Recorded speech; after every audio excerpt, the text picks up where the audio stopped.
This episode is brought to you by Progressive Insurance. Do you ever think about switching insurance companies to see if you could save some cash? Progressive makes it easy. Just drop in some details about yourself and see if you're eligible to save money when you bundle your home and auto policies. The process only takes minutes, and it could mean hundreds more in your pocket. Visit Progressive.com after this episode to see if you could save. Progressive Casualty Insurance Company and Affiliates. Potential savings will vary. Not available in all states. There's one thing that will forever change the way you sleep, and it's the softest 100% organic cotton bedding from Boll & Branch. You'll fall asleep faster, wrapped in the most luxurious comfort. You'll never sleep hot again with airy blankets, cloud-like duvets, and breathable sheets. You'll experience pure comfort on night one and feel your bedding get softer with every wash. Discover the difference with 15% off your first order at bollandbranch.com with code CUMULUS. Exclusions apply. See site for details.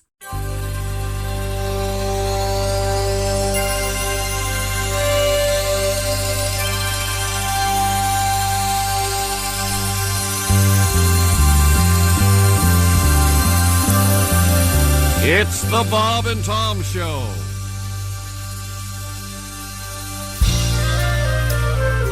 Oh, God. He never gets this right in the live show. Hi, Tom here. God knows I'm not perfect. I guess I can be difficult and sometimes perhaps a little demanding. Oh, sure, some might say tyrannical, but I don't get it. I try to be a nice guy, but lately it seems that everybody's pissed at me.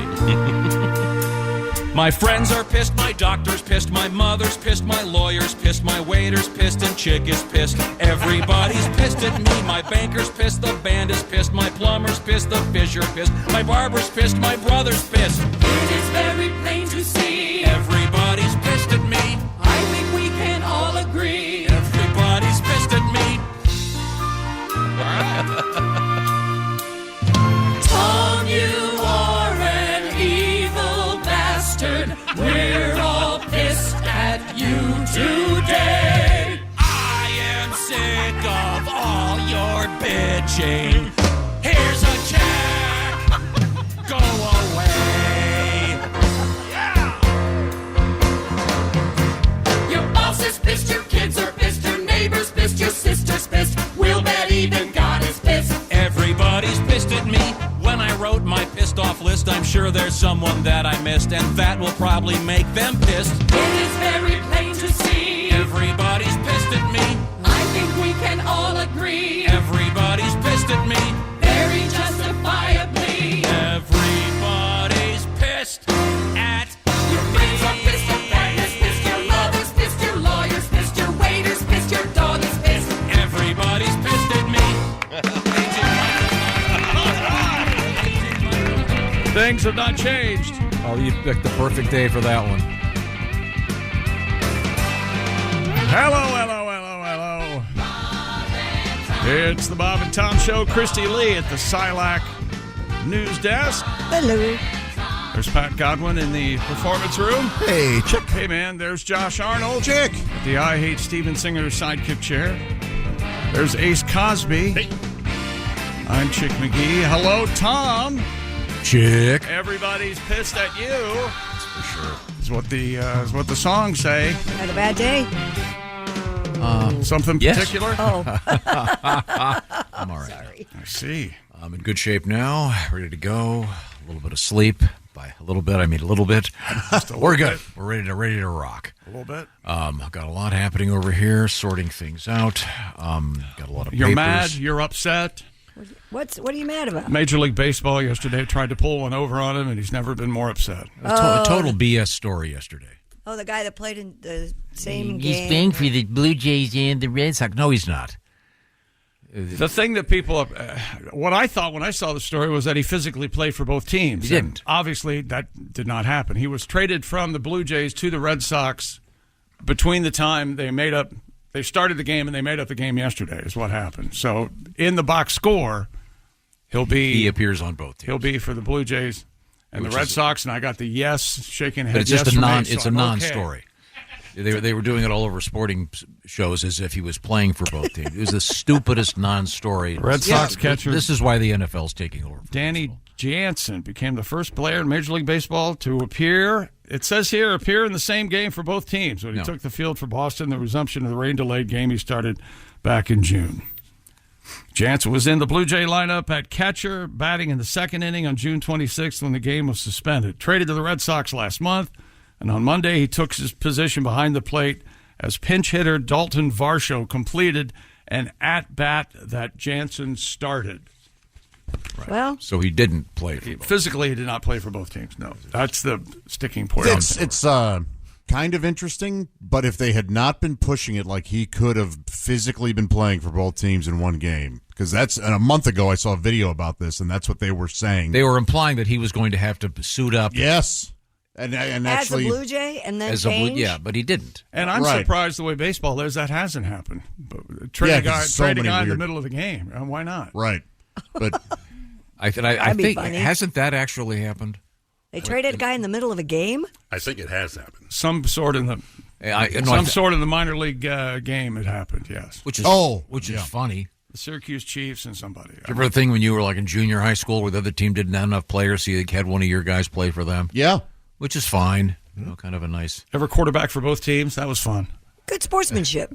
Yeah, what the hell? Anyways, a stupid story. But I'm over that. We have some great guests coming up today. I'm really excited about this. We're going to talk with a really cool guy, Ryan Meegan, who is one of the, if you'll pardon the expression, dudes behind Dude Wipes. One of the guys that thought of it. And he's a really interesting guy. He's the head dude? Well, he's among the head dudes. I want to say it was 3 of them, because they famously appeared on Shark Tank with this idea, and now they're doing quite well. Yeah, and I'll explain in a few minutes. There's kind of a pretty good background story. Also, we're going to talk with a guy named Ian O'Connor, who is the author of Out of the Darkness: The Mystery of Aaron Rodgers, a book that has just come out about one of the finest quarterbacks ever. And we're going to talk with Bert Kreischer. Oh, he's always fun. Man about town. Bert. Bert, as always, something going on. We'll find out what that is with Bert. And we're going to be talking to him at a relatively early hour his time. So that could be interesting. Isn't he spending summer somewhere overseas? Oh, I don't know. I thought he was in Los Angeles. Okay. We'll find out. That's a fair question, Ace. Thank you. I don't know. Don't know the answer to that. Chick is back. Hi. Having wrestled with whatever's going on around. I don't know what this muck is, but yeah, I'm about half. Yeah, so. One of my daughters has been wrestling with this thing. So I have not been near your daughter. I promise that. I have. I'm fine. So I don't know. And you're fine. Yeah, I'm not sure what it is, but we're all good. Everything's cool, and we have a couple surprises this morning, and a couple of interesting updates. Some fascinating stuff in the news today. There you go. Well, we need to come up with a Mr. Fascinating, and you do one of your stories. We have just a couple of odd stories, and I got a couple of updates. Big news from the Crayola Crayon people. Great news from from the Crayola people? Yeah. Big news from the Grape Nuts people, which I know you're going to love. Oh, yeah, I found that story. Of course you did. And I had my Grape Nuts this morning. Well, Crayola perfected the crayon, didn't they? I mean, when you get a non-Crayola crayon, you know it. You do It's know. not as good. That burnt sienna, that is... I don't approve of crayons, as you know. I know. One of the weirdest things about you. That is something. I much prefer magic markers, if you will. Well, what do your kids prefer? Well, I carry magic markers in my car. Does your upholstery reflect that? I carry the kind that are washable, water soluble, whatever. I'm seriously, in my car right now, I probably have 50 magic. So you don't allow your kids to have crayons? No, I like. Where are they in the console? 50? Yeah, they're in a bag or they're in a little Tupperware thing in the back of my car right now. Why? In case you need to color, like on a we'll go car wash or something. We'll go to breakfast sometimes on Sundays, and we'll whip out. And I've got some great artwork over the years that they've done. But crayons are, they don't. Have you ever stopped the car, ran in the back, got the 50 markers, thrown at them, and go, Dowse, will you shut up? You ever done that? No. Okay. In any event, we have crayon news. And a really unusual story involving patents and that sort of thing. We got OJ news, too. Yeah, we also very odd OJ news. Huh. And, I don't want to know anything about it. But And, I guess we have to. Josh, have you heard of this guy, Mr. Matt Barr, B-A-R-R? No, I don't Used to think be a so. kicker in the NFL, right, Matt Barr? Oh, No? This guy has been, quote, medically verified as having the world's largest male member. Oh, no. I've seen him interviewed, yeah. A staggering 14.2 in the flaccid position. What? When it's flaccid? Well, that seems unwieldy. Man, I bet it doesn't get real. Well, He said it doesn't. Yeah, it couldn't. We'll hear from Well, him. he's got a. Be like rubbery. How does he have to pass out? Yeah. Well, we'll find out. He has a book coming out, of course. Oh, boy. Hardcover? I'm No not sure. That's a softcover. very fair question. Oh, it has to have a middle, like a fold out, right? Sure. It would have to.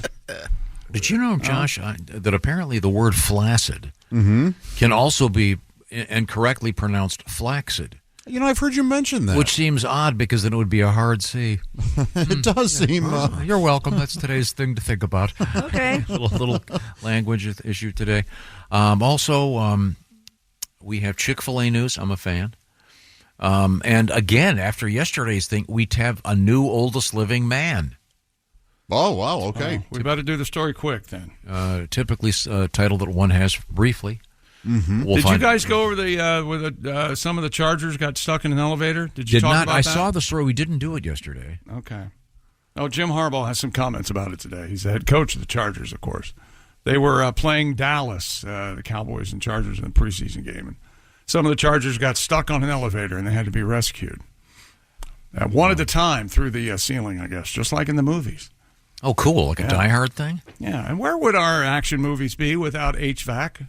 Where would they be? Remember the show? Where? Remember the show 24? I'm trying to forget it, but yes. Every episode, he would be on the getting the schematics to the HVAC, and talking to actually one of our friends who who played the computer whiz on that show. Marilyn Rice-Cop. Yeah. Now, what's coming up in sports? Well, we've got we'll hear from Jim Harbaugh. We've got Coco Gauff and Djokovic. They advanced the U.S. Open. C.D. Lamb got that bag finally. And more on the bike ride from yesterday that Pat is aware of, but not the naked bike ride you're aware of, but not participating. Oh, no. Not me. And it's expanded a little bit. That's why it's there. And as we said, we'll talk about OJ again, I guess. Yeah. Under protest. Well, it may be the last OJ story for a while. Well, it would have to be. Yeah, we'll see.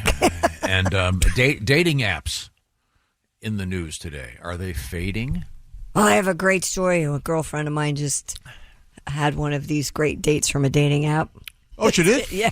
It was nice? No, it did not end well. Oh, you're being sarcastic? Yeah. Did she Yeah. go? Did she go on Grindr? No, but Disappointed. I will say the words "I will not be getting on dating apps again for a while" came out of her mouth. Okay, well, we'll find out what that's all about. All right, now survey time. 61% of Americans age 50 and over say they're worried about having enough money when they retire. Now, anybody here need more to worry about in their lives? No, God, no. You got plenty. I give up. Okay. I didn't think you did. This is where I guess we should point out that back in the day, remember the thing where you'd get the gold watch and they'd have a little party for you in the office. You'd get that pension every month, a nice little check. Those days for most of us are gone. You've got to kind of set up your own thing. And this is where annuities come in. And an annuity is a way for you to be getting money every month when you retire. And that's where SILAC Insurance comes in. Find out what I'm talking about, see what restrictions apply, and if this all works for you, see if you qualify. Go to SILACINS.com, or much easier, go to bobandtom.com. Click on that SILAC link, and by the way, you might see the Tommy Award-winning performance by one Chick McGee. That's right. There's a special video there, bobandtom.com. Look for the SILAC link, or just go to SILAC. That's SILAC, SILACINS.com. The SILAC Insurance Company.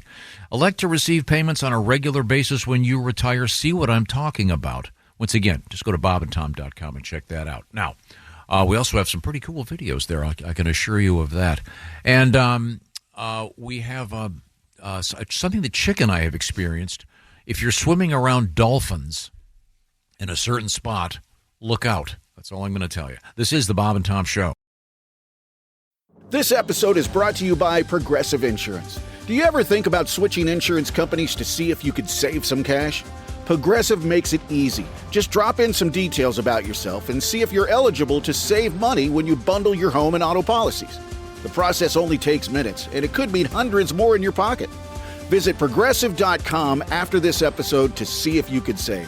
Progressive Casualty Insurance Company and Affiliates. Potential savings will vary. Not available in all states. Hello and welcome back to the Bob and Tom Show. I'm Chick McGee at the Dude Wipe Sports Desk. If you're still using TP, dump your roll because wet cleans better than dry. It's just good science. Try Dude Wipes for the best clean pants down. And we're going to talk to one of the dudes. We're going to talk to, coming up, Ryan Meegan, who is one of the dudes behind Dude Wipes. Sounds like a Who song. Behind Dude Wipes. And it's a really cool story about a product that came out based on something that happened on the show Shark Tank.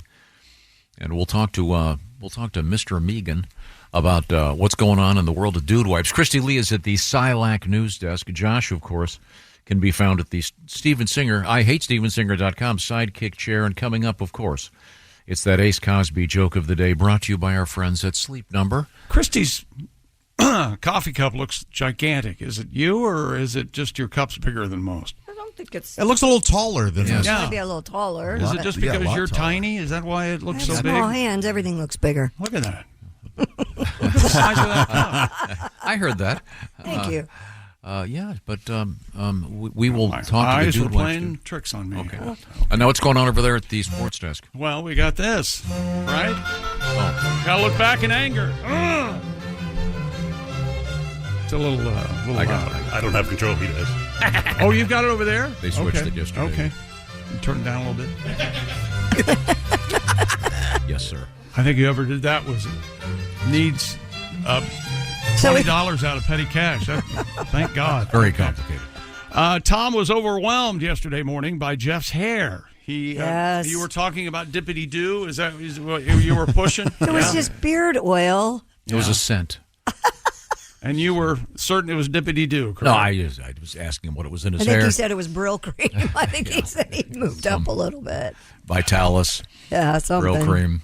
None of I don't know. I can't honestly say if any of that's ever made anymore. I don't know. I guess it is. Brill but cream? I don't know. Yeah. I don't know either. I don't either. See, we don't know. Hair tonic back in the day. Vitalis, Brill cream. Vitalis. Yeah.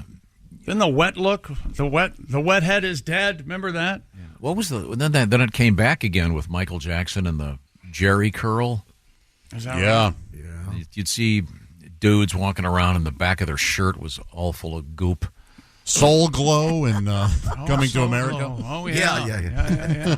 To this day, you'll see a guy who's balding and he thinks he puts that crap in his hair. It makes him look like he has more hair and makes him look like he has less. But, no. Jeff did a great job yesterday. Handsome man, beautiful beard, full head of hair.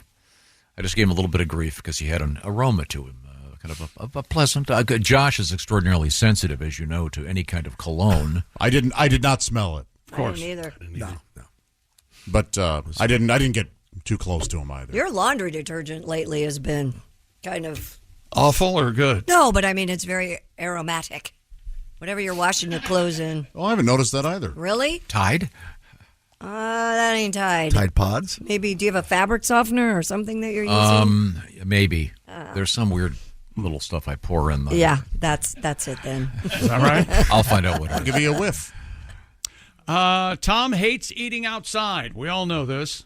I don't know how this happened yesterday morning, how this came up. Evidently, Hart wanted to eat outside, but Kelly went to a restaurant. Kelly gave you the look. Is that right? Walked in and I said, inside or outside? I said, inside, please. And Hart, I want to eat outside. Then I got the look. Okay, we can go enjoy the humidity and the flies and the lack of a breeze. Boy, right now, of course, check local listings, but it is humid as a... Yeah. It's walking around a terrarium out there. It's not good. Let's see. Kenny Rogers and the Gambler has a video from the Muppets. It's now on YouTube. You guys talk about that again yesterday? We were talking about that Friday, about Kenny Rogers and The gambler Yeah, dies at the end. does the guy in the song die? Yeah. Apparently he does. And if you look at the Muppet video, that's semi-clear. Who plays Kenny in the? Was it Kenny Rogers? Kenny Rogers In the himself Muppet is in. video. Yeah. All right. Jeff Oskey announced yesterday morning he does not care for his kids toasting his marshmallows. No. No, because they burn them, right? Is And that- roll them around in the Yeah. ashes, he said. Burned and covered with ash, it says here. Yes. I prefer mine mildly roasted. I don't like them. There's always the guy that sets them on fire, then blows it out and get the charred marshmallow. There's a guy that does that. Oh, That's often how I do it. That's how I like It's a jerk. There's every bonfire. There's a jerk, right? Yeah. And then Pat sang his great campfire song, which I love. Yes, that was a big hit. Great song, Pat. Thanks.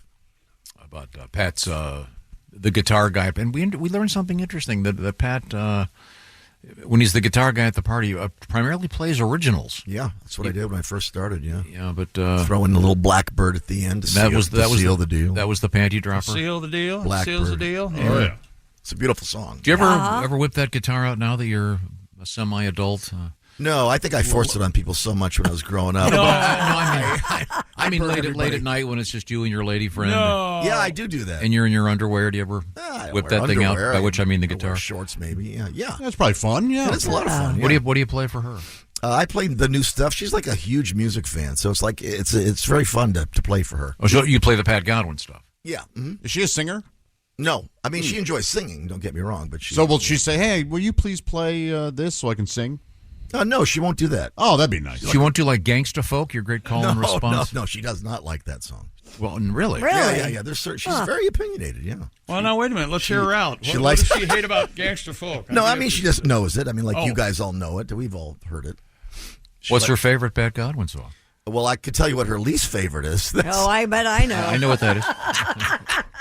It's Stuck in a Car. We're recording it right now with Larry Crane and the boys over at the Static Shack, and she was not happy that I was recording It's a it. song about being stuck in a car with a woman you're arguing with on a long drive. Exactly. Yeah. It's not about her, though. No. No, it's about every woman, right? Excuse me. I've been stuck in a car with many angry women. Yeah.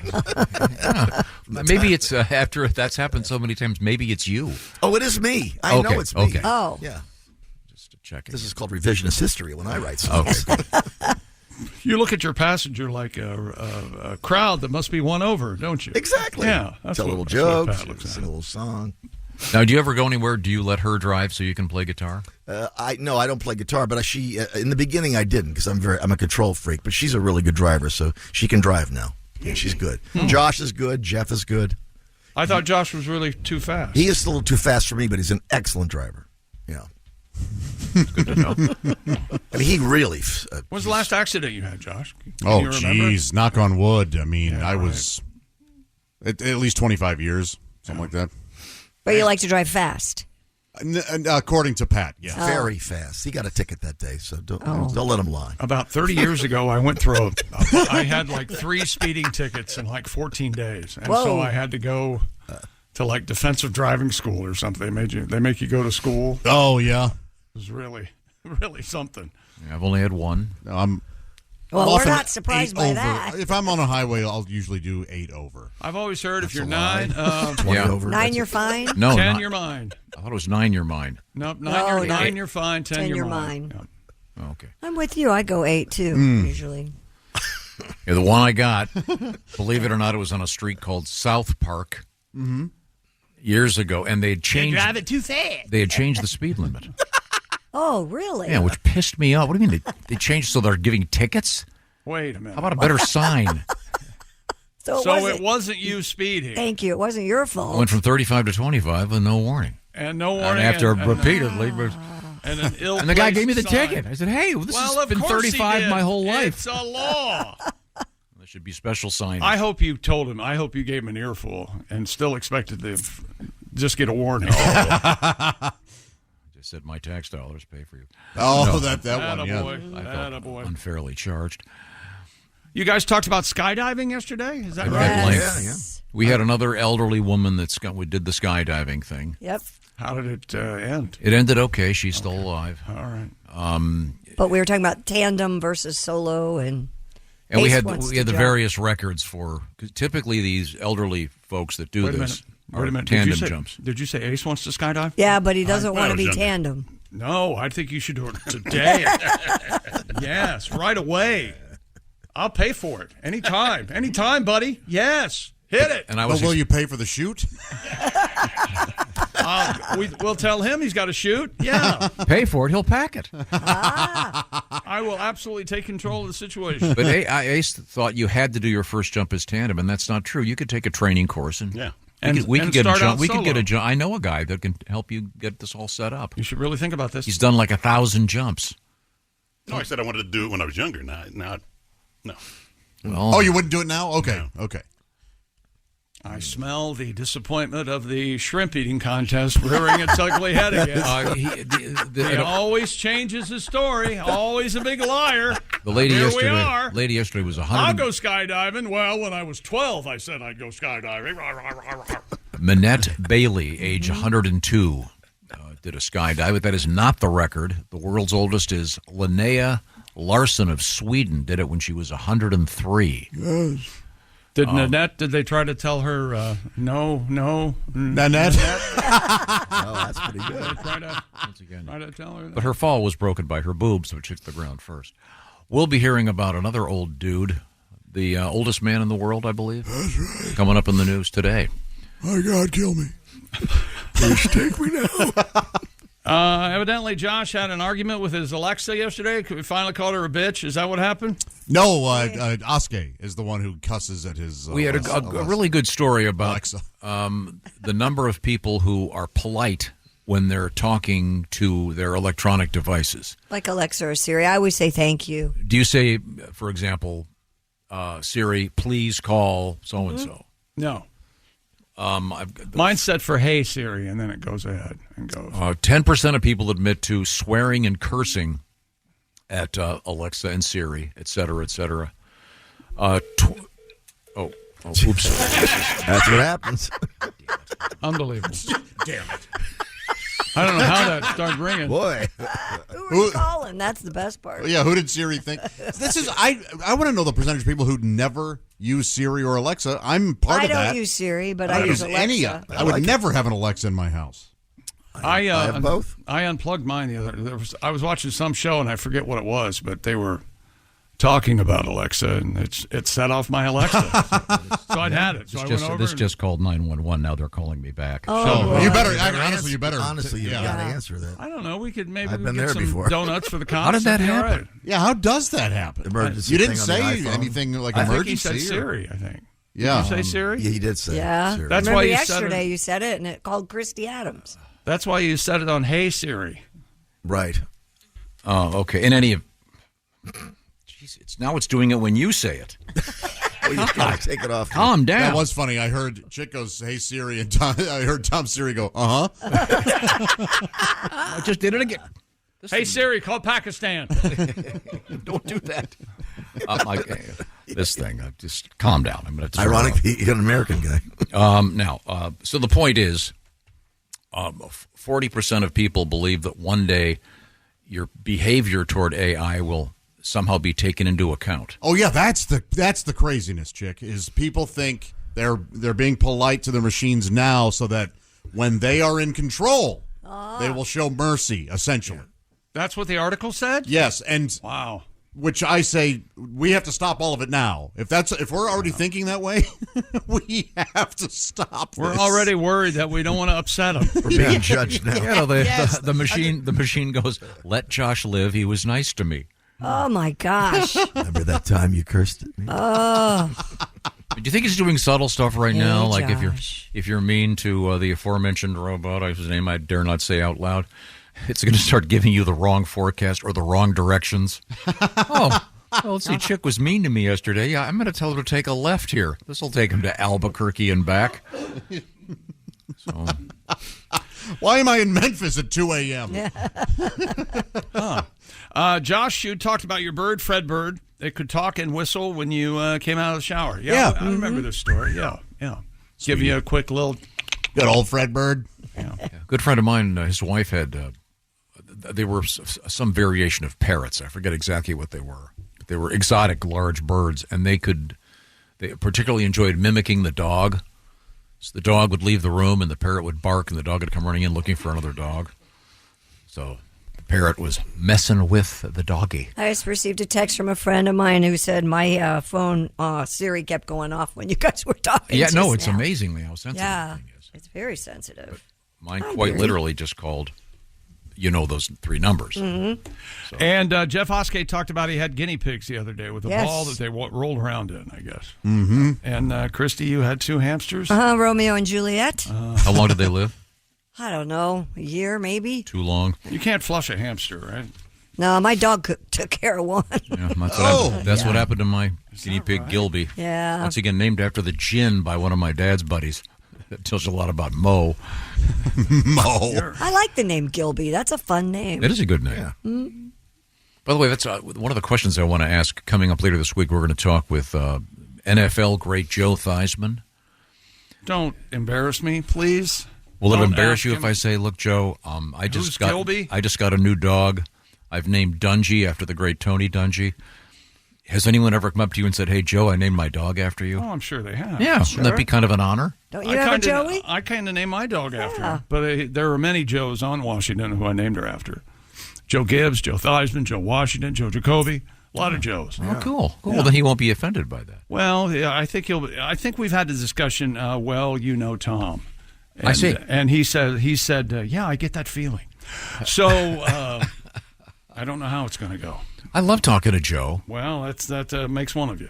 You don't like talking to him? Wait a minute. No. I said he doesn't like talking to you. Oh, that's fine. I understand that. Yeah. That makes perfect sense. That makes sense. But we'll be talking about the forthcoming NFL season, and I will remind you right now, we're going to be bringing back our special Pick'em game, and the prize this year involves our good buddy Steven Singer at IHateStevenSinger.com. Pick your nose? No, pick football games. That's right. Yes. That's better, right? Get some cool jewelry out of the deal. Oh, you can do that picking your nose, too. You can? Yeah. A booger encased in lucite hanging around your neck?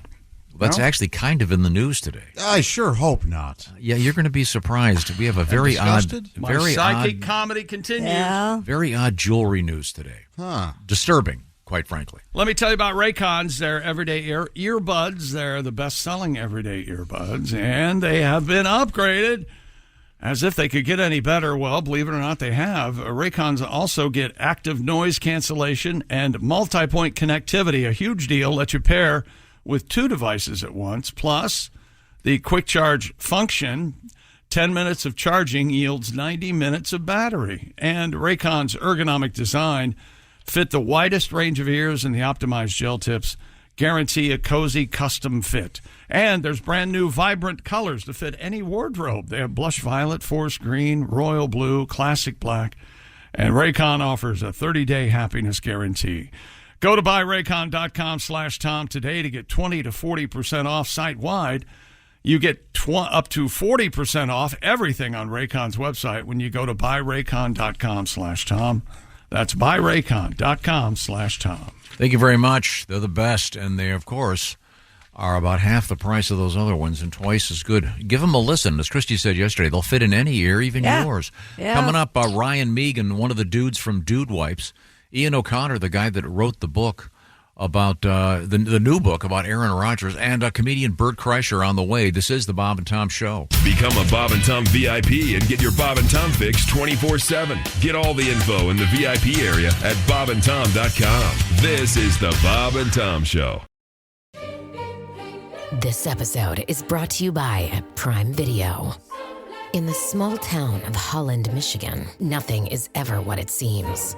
Behind the tulip festivals and pretty houses lay dark secrets that threaten to tear a marriage apart. Nicole Kidman stars in this darkly twisted thriller about a wife and mother whose quest to uncover her husband's secrets may get her more than she bargained for. Holland, streaming on Prime Video March 27th. Hey, welcome back to the Bob and Tom Show. We're here, and I think we have some explaining to do. Is that right, Tom? This is just a really odd thing. Should we just say S? Yeah, we can't even. We were talking about the news story involving whether or not one should be polite To AI. to various AI things, of which For example, the home speakers and things Right. like that. yeah, the ALEXA and SIRI that are very commonly used. Do you say, hey, SIRI? Do you say please and thank you? We were just talking about that, and I noticed my phone went off. And I never said those 3 numbers that are for emergencies. Yeah. But it called them, and I'd like to say hello to the officer who came over. Yeah, it's showed up in the parking lot just a minute ago. It's great to know. Hey, Yeah, it's amazing. And by the way, thank you for me and Jeff. We had to go in the bathroom and eat like 2 pounds of pot. Way to go, guys! yeah. Godwin had to hide under his desk. I invited him in for coffee. Way to go! Thank you, sir. But the other problem is we're getting a whole bunch of email. Apparently, when we were doing that, it was setting off other people's Our apologies. phones. We're not trying to. I didn't realize that was happening. So sorry. We'll be more Several people apparently did the same for them. careful when we talk about these lunatic We've done that AI before, things. ordering a canoe. So maybe. Yeah, but I thought we had that happen too. I honestly had no idea that Hey, would fill happen. in the blank. Order a canoe, right? Yeah. Right. We have this email from Justin in Colorado. They have the ALEXIA in their 5-year-old's room so they could play music for him and white noise to help him go to sleep. But apparently he vents to it, tells it stories, not jokes. Has a real conversation with these particular... That's interesting. Yeah. I got that and hated it and got rid of it. The ALEXA. Yeah. Part of it is also the whole thing of instead of enjoying music, you just constantly shout out what you want to hear next, and you don't get to really. You know what I'm saying? It's just everything all the time. Too much, and at your fingertips. Now you don't get to appreciate it as much. You don't have to work for it. But alas, I will in the future be kind to my AI devices. So they don't cause trouble. Yeah.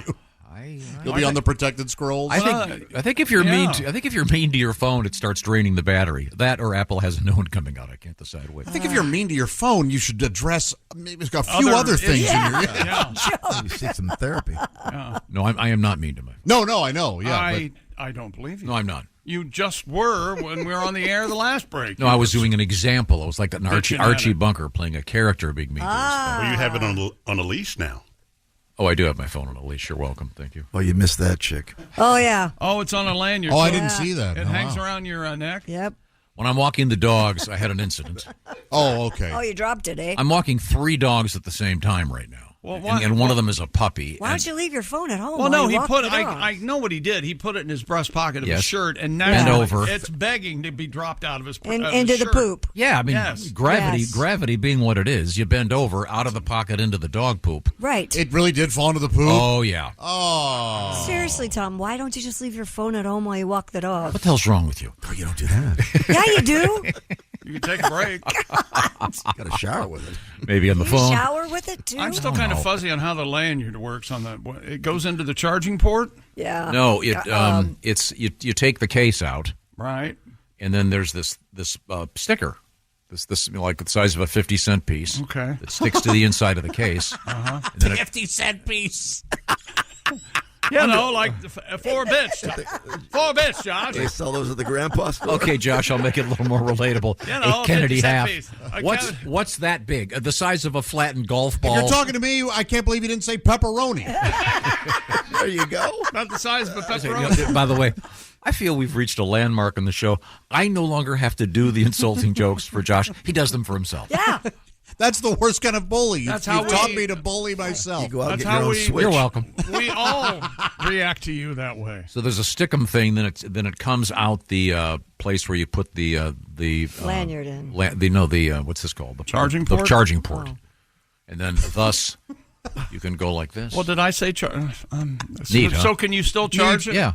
You can still charge it while Yeah, it's the hooked to the sticker lanyard. sticks to the bottom of the case and just pops out. It's just a thin ribbon like. Do you know what kind of a huge, big, damn deal you made out of all your shirts having 2 pockets? Oh, yeah. And now you're not going to use your pocket because that's ridiculous. Like I told you it would be, and now you're using a lanyard for your phone. Can be handy. Do you ever feel like you're addicted to your phone? Oh no, I am certainly. Yeah. Okay. But I'll world won't I'll be stop walking the if dogs. you I'll leave call the Pat. phone. We'll be reviewing something. You can't spend 2 minutes in silence, can you? The way you and Pat Two. review things, you Just- think God. you certainly would think that things would go smoother here on the air, but they really You got a never song? have. You got a song for us, Pat? Sure, we talked about everything this morning. I forgot. What did we decide? Well, let's hear a song. Let's hear a song. Well, we decided that we would talk about the naked thing. You wanted that earlier, a song I did yesterday. Later in the day, that's how Tom talked. When did you do that? And I'll go, I think 8:20. He goes, let's do it earlier in the day. All right. And that's how we kind of organize things a little bit. Because we have more naked news coming up today. Yeah. And, of course, we're going to be talking with the Dude Wipes guy. You know that they have a flavor of Dude Wipes called Dumpkin Spice? Oh, that's right. Didn't we discuss that last year? Yeah. Yep. We did. We'll have to try that. Which presumably has a nice scent. Well, it's not going to smell like a dumper. That would be silly. Oh, what? It won't smell like a dump, yeah. Let's hope not. I mean, that would be... Dumpkin Spice. No, we're not selling a lot of these. I think Goes against everything they're trying to promote. Yeah, right. They're trying to defeat that. Yeah. Well, we'll get to that, Pat. Okay. Would you like to do that right now? Yeah, well, you want to do the story on the bike thing? Because I had a song, the Naked Pickleball song that we did later in the day yesterday. Okay. Well, do we have time? Yeah, I guess we do. We have a little update on the Philadelphia bike ride, the famous naked bike ride. That one of your buddies organized that. Hundreds of people in various stages of undress cruised the streets of Philly during the 15th annual Philly Naked Bike Ride over the weekend. This is sports, I guess. The event is billed as promoting cycling as a key form of fuel-conscious transportation, as well as encouraging body positivity. Organizers said the ride wasn't limited only to bikes, but welcomed all forms of human-powered transportation: rollerblades, skates, skateboards, scooters. And this year, riders assembled in Fairmount Park before starting a 12-mile route past various landmarks, ending in a West Philadelphia park near Drexel. So it's interesting. And apparently there was a guy on a recumbent bike, Oh, I'm sure. which to me, far too much dirt button exposure. What? I wonder Think about that. if you're in There's less dirt. If he's on a He's recumbent, sitting, Yeah, you're but not his- going to see it. if his legs go up kind of like a baby being changed. Oh, I see. Up From in the the- front. It's sort of. from the Yeah, but front. see what you're They don't saying. go up that high. I'd be more worried about Yeah. the balls. Yeah, you're just going to see that. I mean, those are Yeah, right. you're right gonna- there. It's dragging the ground. fruit Oh. salad time right yeah, there. yeah. I'm worried about when you're done. half the seats look like they're covered in cheese whiz. God, Jeez what is whiz. going on in your life? You know, a lot of stuff going. Oh, there we go. There's a photograph of a guy. Yeah, you want to check out that guy's bicycle seat after he's ridden naked through the Clean? streets of No, Philadelphia? I don't. Those are all fit people. I don't buy this photo. Yeah, that's a staged photo. And it's all guys, isn't it? That's not my Well, friend. there's a lady right there in the front, I think. No, it's a long-haired man. Oh, is 'Cause it? Unless she's had a mastectomy. Yeah. Now, what's that hanging down on the right there, and the guy up front? Is that his sack? God, they're going to get caught in the derailleur gear. When we come back, Pat, we'll do your song about the Philadelphia bike ride and other naked options. What a mess. And also, speaking of nuts, coming up, grape nuts in the news. That's right, my favorite cereal. This is the Bob and Tom Show. This is the Bob and Tom Show. Text us at 888-262-8661. More Bob and Tom next. Are your ulcerative colitis symptoms proving difficult to manage? Tremfya guselkumab can help you manage the cycle of UC symptoms. At 1 year, many patients taking Tremfya achieved clinical remission, and some patients also achieved endoscopic remission. Individual results may vary. Tremfya is a prescription medicine used to treat adults with moderately to severely active ulcerative colitis. Serious allergic reactions and increased risk of infections may occur. Before treatment, your doctor should check you for infections and TB. Tell your doctor if you have an infection, flu-like symptoms, or if you need a vaccine. Ask your doctor if Tremfya can help you manage the cycle of UC symptoms. Call 1-800-526-7736 to learn more, or visit tremfyaradio.com. Hey, welcome back to the Bob and Tom Show. Christy Lee at the Silac News Desk. Hello. There's Pat No. Godwin. Hey. There's Josh Arnold, the I Hate Steven Singer sidekick chair. Hi, Chick. Ace Cosby's here. I'm Chick McGee. Hello, Tom. Hello, Chick at the Dude Wipes Sports Desk, and we've taken a short break from sports because we were kind of talking about a sporting activity, bicycling. And Philadelphia has the famous nude bicycle event, which took place over the weekend. We just saw a photograph of it. It appears to be mostly guys. riding naked. And I did come up with a solution yesterday. Chick, do you have a shower cap at your place? I don't. Yeah, Christy, do you have a No shower cap? I do, but I don't use it very often. Yeah, but so that's the whole thing. So you could, if you did the naked bike ride, you could pop your shower cap on the seat, thus saving you a lot of cleanup. A lot of cleanup. Yeah, That's okay. you just don't see a lot. People wipe. I don't know There's what you're sweat. thinking. Well, that's and crotch area cheese on their bicycles. Crotch area cheese. Can't stand it. I know that. Your view of the human condition. I know it should is really be examined. I think. It's a wonder he's in the room with we learned early on everything about the human body's filthy. That's what you learned. During COVID, did you have to wipe down your Peloton after those nude bike rides? I don't have a Peloton. Oh, you should get one. They're very, very, very I don't handy. want one. Thank you, though. Now, Pat, your buddy actually started the naked bike ride in Philadelphia. Richard correct? Bush from the group The A's, yeah. Okay. And but you've never done it. No, I would never do that, no. Okay. Much too modest for that. But you have a song about it because your lady friend is an avid pickleball player. Is that correct? Yeah, and she knows somebody that lives in my apartment complex who actually participates in naked pickleball at a nudist colony. Big fan. Is this co-ed? Yeah. Oh, absolutely. Wouldn't there be a lot of flopping? Well, maybe we should hear about it. Maybe hear about it. Yeah, here we go. Pickleball, naked pickleball. Fun in the summer, nippy in the fall, playing pickleball. Naked pickleball. Oh, shit. Come on. Esther, Clem, Betty, and Saul. Flopping parks in private places. Esther's hoo-ha's in your faces. Incontinence in eventuality. Oh, now we need to clean up on court 3. Playing pickleball. Naked pickleball. Trip and fall and an ambulance is called playing pickleball. Naked pickleball. Better use dude wipes in the bathroom stall. Boobs are flopping, knees are bruised, hips replaced, and backs are fused. Saul's sack is waving in the breeze. He took one to the nuts and fell to his knees. Playing pickleball, naked pickleball. Clem's micro dickle is mighty small. Playing pickleball, naked pickleball. Try not to fall on your pickling ball. Thank you very much. I got news for you. There's another naked ride coming up this weekend in Columbus, Ohio. Oh. Yes, the World Naked Bike Ride Columbus is at 7 p.m. on the 31st of August. Columbus, Ohio, the home of the Elso Rams. They Yes. expect 100 to 250 participants. Yeah. 7 p.m. on an August night. Yeah.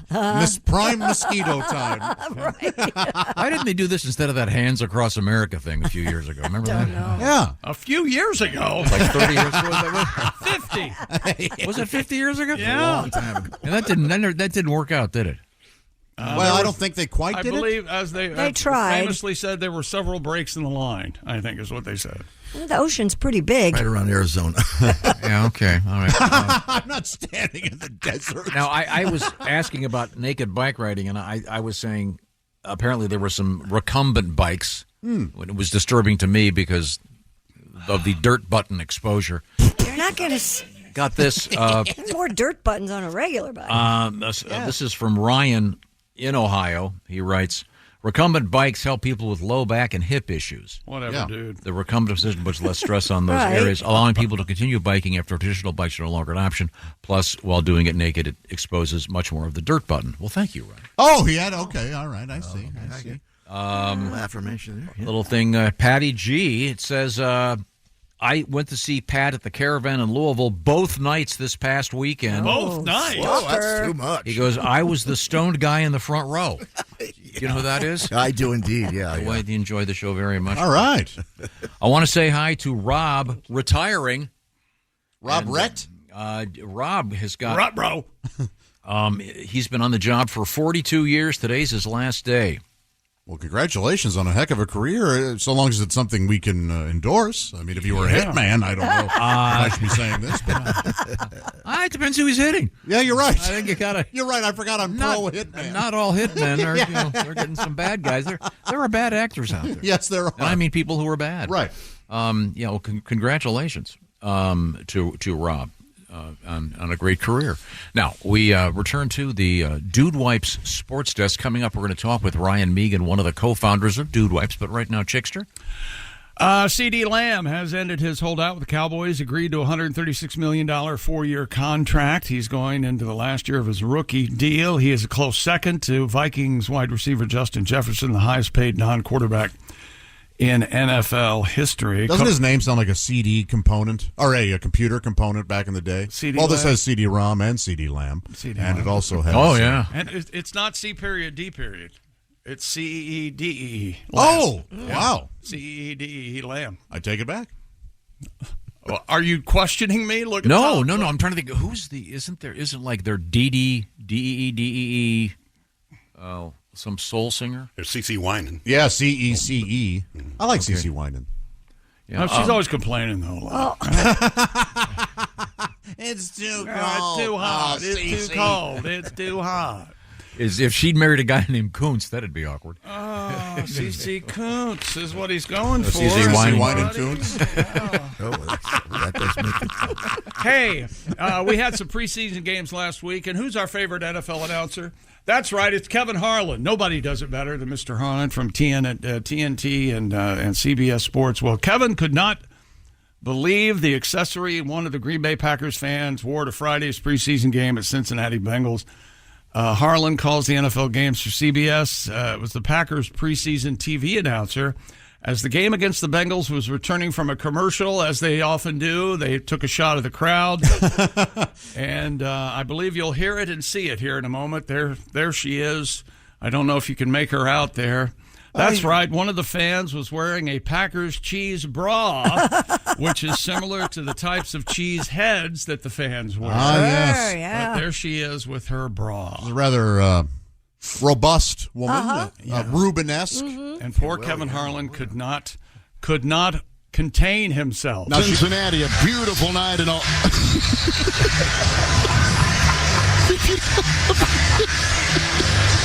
Excuse me? A beautiful night in Cincinnati. Oh, boy. Hilarious that he was saying that. Coming back from it's a beautiful night here in Cincinnati, the Bengals and the Packers, but he didn't get that far. Cincinnati, a beautiful night and all. There's the picture. Excuse me? A beautiful night in Cincinnati. That's hilarious. Yeah. I've never heard of a cheese bra. No. I've seen a cheese cowboy hat. I've seen a cheese bottoms. If she invented that, she needs to Etsy them because She needs to really get Yeah. on this. Absolutely. Yeah, I can't see it well enough. She's wearing? You can't see it well Yeah, enough. she's wearing- She's standing there with a cheese she's bra. wearing a black tank top kind Right. of shirt. What do you mean? And then the boob bras That's right over her there, tank top. Yeah. And a silly hat. She knows she's being garish. Oh, yeah, that's crazy. Wow, that's hilarious. Yeah, she's having fun. Yeah, you're right, though. Get that up on Etsy. Yeah, sell those. Man, oh, man. The cheese brassiere. It could be worn by a man or a woman. Yeah. Sure. Yeah, they could have, anybody could have fun with that. And everybody will. You never know. O.J. Simpson remains have been turned into jewelry. They have? Mr. Malcolm Laverne. But they're not sunglasses. Simpson's longtime But they're not pocket lawyer. knives. Easy. We'll get to all of you. Oh, Hang on. His longtime lawyer, now executor of his estate, says that his late client's ashes were turned into an assortment of jewelry that was then distributed among his 4 adult children. Lovely. It was not specified what kind of jewelry the pieces had been made, but said the final cost, including the cost of cremation, was just over $4,000. Well, they sound like lovely pieces. Yeah, no joke. That's for sure. Won't be a Super Bowl ring. No, it No. won't be. Never got one of those. Nope. Never got close. No. Wow, that's a thing now, huh? Yeah. But it's wearable jewelry as opposed to like a little stand or something. That's okay, Yes. but we're talking OJ here. I mean, Yeah. his remains weren't just kicked into a ditch. Yeah. But what are those things? Remember that thing that was popular on TV many years ago where you'd put like inlays in your blue jeans? Remember that? The bedazzler? Yeah, the bedazzler.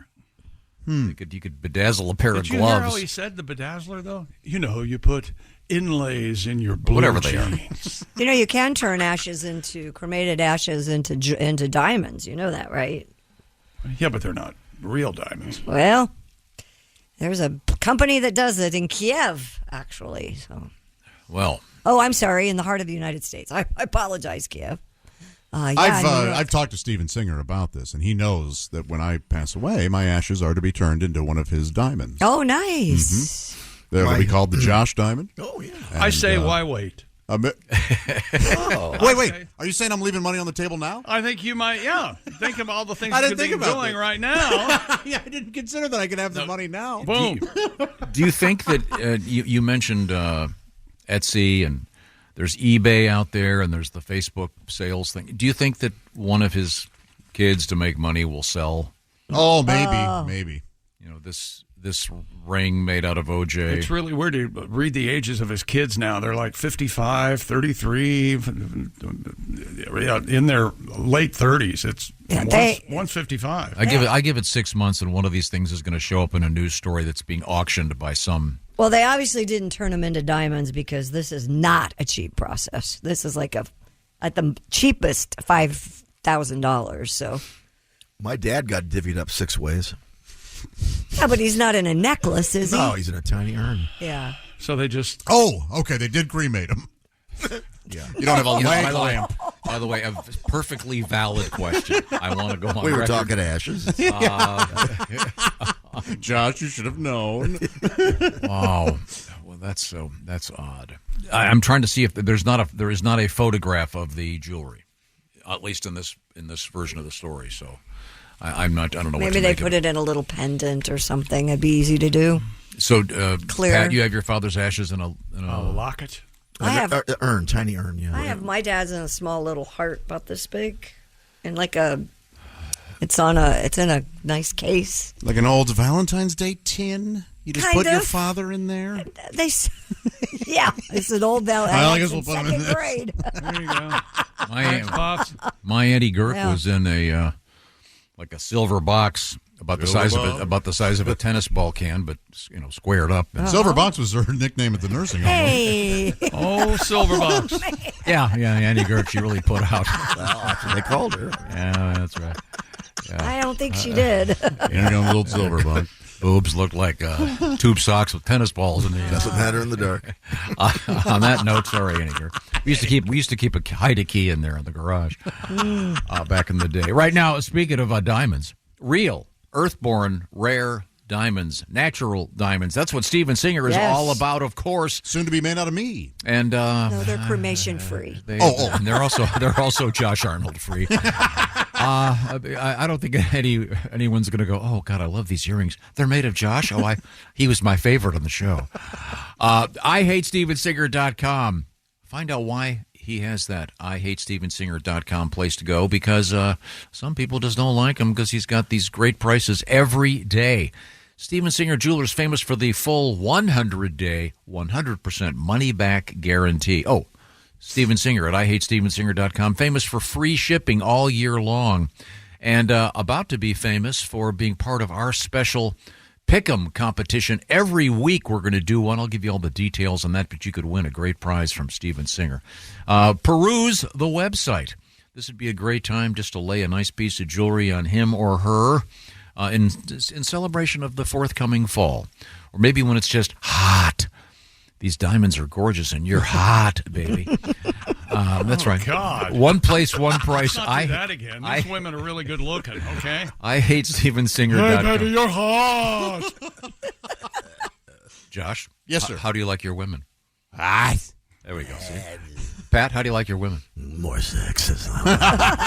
What about the ravioli night? That's coming up Thursday night. We're going to have to edit this one again. Steven Singer. Ask about ravioli. He's a dog guy. He's got that dog buddy, of course. IHateStevenSinger.com. Tell him the Bob and Tom Show sent you. Coming up, what do you got over there? And the world's oldest man. And it's not Tom. Okay. Also in the news. Well, the way he acts. The anti-aging benefits of cannabis coming up, maybe. Huh. Really? Maybe I should take up the reefer. There you go. I mean, I know a guy. I'm sure you do. anybody that knows horn players, of course. You know what I'm saying, Pat. They're on the outskirts of society, those horn players. Oh, yeah. They got it right in the Boy. trumpet. Yeah, that guy's got more than a saxophone in that case. Bunch of idiots. What do they call a bag these days? What is it? A lid? A lid. Is that still a thing? I don't know. This is the Bob and Tom Show. This episode is brought to you by Indeed. When your computer breaks, you don't wait for it to magically start working again.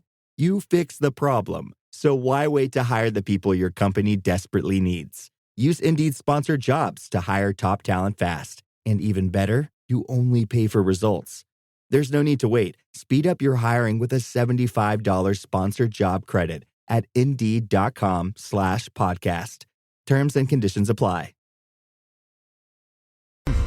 Hey, welcome back to the Bob and Tom Show. Pat Godwin's here, Christy and Josh Ace. I'm Chick McGee at the Dude Wipes Sports Desk. Here's Tom. Hello, Tom. Speaking of Dude Wipes, we're going to speak to one of the dudes that was one of the co-founders of Dude Wipes, Ryan Meegan. Looking forward to talking to him. Smart guy. And we'll find out about various things about Dude Wipes. I wonder if they've tried to secure the rights to the song Wipeout. You'll have to ask him. Any other...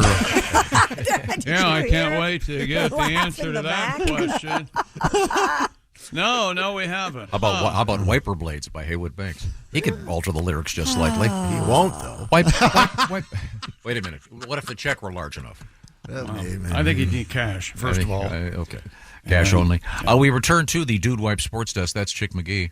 I don't know if this is a world record or not, but it says world in it, so let's do that. Stupid world record. A man in England claims to have the world's largest penis. Mr. Matt Barr made headlines following an appearance on the TV program known as The Morning in the UK, during which he opened up about some of the hardships he goes through being well endowed. He has been medically verified as having the world's largest male member, 14.2 inches. That is far too big. He recently spoke with about his life, saying he now gets a lot of strange messages as propositioned with explicit requests such as cleaning people's houses in the nude. That's odd. Other issues include getting lightheaded from erections, having to wear specific clothing to hide his manhood. He does get lightheaded. I had some days as a result, some dates as a result of going viral as well.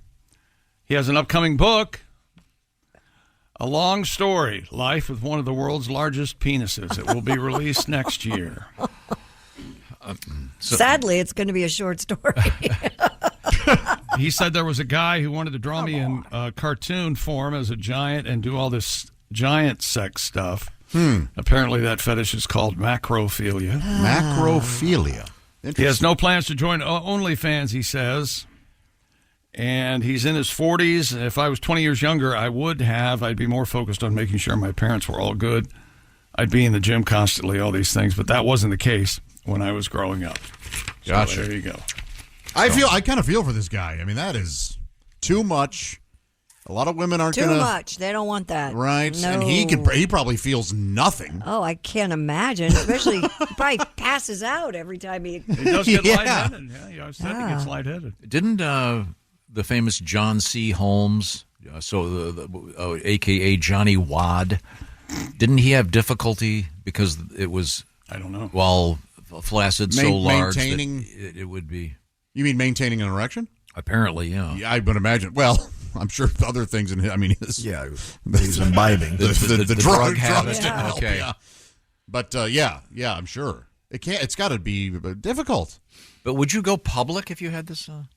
Maybe he's trying to raise awareness in some way of, hey, look, if you're also gigantic down there, you're not alone.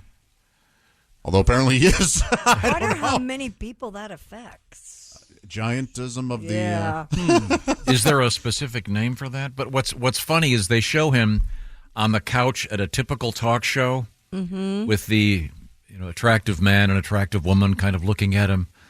It appears the lady's kind of leaning back just a hair. It's a little off-putting. But he's kind of an out-of-shape, middle-aged guy. Okay. Just an everyday-looking guy. Yeah. So. Oh, he is just an everyday-looking guy. There you go. Yeah. But on the standard talk show set, talking about his huge male member. an Alfred Molina type, or yeah, exactly. Interesting. Yeah. Oh yeah, she is sort of astounded at what he's saying here. Yeah. Got the raised eyebrows? Yeah. A little Wow. I imagine he talks. This says he talks about some of the difficulties. I imagine probably sports. That's got to be difficult. Be a hurdler. Yeah. You're not that guy's not hurdling, that's for sure. Yeah. Well, I mean, when he was in better shape, I mean, pole vault, all those would be out. High jump, out. What else is happening over there? Well, we got another one. Stupid world record. The world's oldest living man just celebrated his 112th birthday. Thank you. John Alfred Tenniswood, Happy birthday, John. born in 1912, marked the occasion at his care home in Southport, England. Kill me. When asked by Guinness how he's been getting on since becoming the oldest man on Earth, he responded, "It doesn't mean a thing. In all honesty, I don't feel that age. I don't get excited over it. I'm always cold." That's probably why I've reached it. I just take it in my stride like anything else. He can't think of any special secrets to his longevity apart from being quite active as a youngster. His main advice for staying healthy is to practice moderation. Wow, that's advice that doctors would actually agree with. Yeah, yesterday you missed it. We had a story about how we shouldn't listen to people that are centenarians because They all have a different. It's always Yeah. it's because I smoked 40 cigarettes a day, or right. That doesn't started affect every day everyone. with a shot of tequila. Uh-huh. It's primarily good luck, Good genes. genetics, Yeah. not living in certain areas that may have been firebombed. Blue zones. Various. Underneath the hill of Blue foliage. zone. Oh, yeah. Live in the blue zones. No, we may have had a Nagasaki joke. Oh, yeah. We did. yeah, we did. Absolutely. We were there. But let's go back one story. Let's to the guy with the world's largest schlong. Yeah. Okay. We actually have a song for him. We do? Oh, of course. Ladies and gentlemen, without any further ado. Whenever life gets you down, keeps you wearing a frown, and the gravy train has left you behind. And when you're all out of hope, down at the end of your rope, and nobody's there to throw you a line. If you ever get so low that you don't know which way to go, come on and take a walk in my shoes. Never worry about a thing, got the world on a string, 'cause I've got the cure for all of his blues. I take a look at my enormous penis, and my troubles start melting away. I take a look at my enormous penis, and the happy times are coming to stay. I gotta sing and I dance when I glance in my pants, and the feeling's like a sunshiny day. I take a look at my enormous penis, and everything is going my way.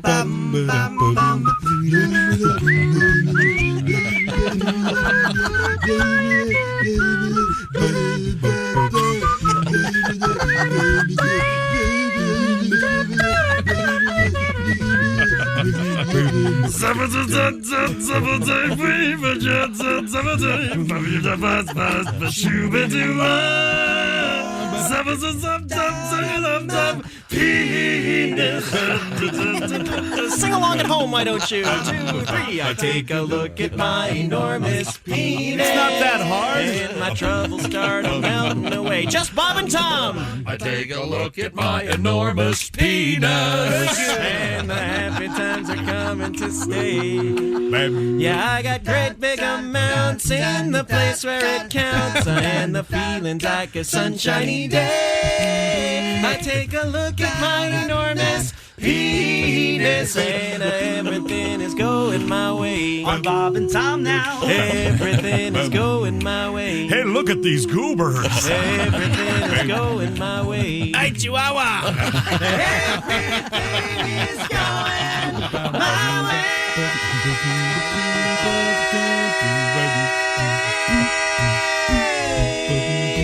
Yum. The great band, Da Vinci's Notebook.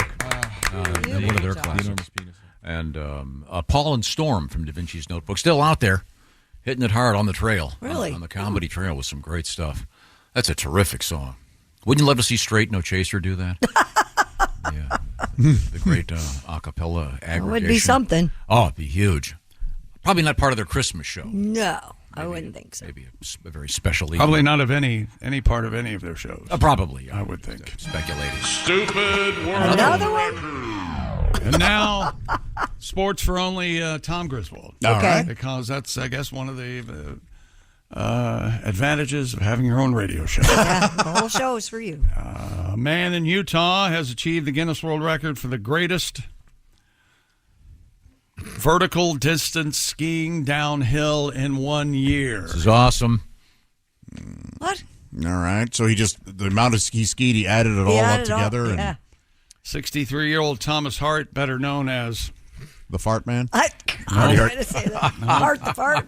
Listen to this. I'm guessing he came up with his nickname. Racer Tom covered a total of 7 million feet to earn the record title. All right. He skied nearly 1 million feet further than the previous record. I believe that'd be farther. Set in 2015 by Canadian Pierre-Marc Jett. What? Mark what now? Mark what? Mark Jett? Jettee. Jett? Jet. I believe it's a not a I. Are you sure? It's not Jeet. I'm bringing anything out of this I can, Tom. It's not Jite. I think it's Jeet. This is kind of cool. You go ahead and do the rest of it. It makes me physically ill. Snow Basin Resort, Utah. He skied every day except for one when there was a terrible windstorm. No. Every day between November and the end of April. Wow. How about that?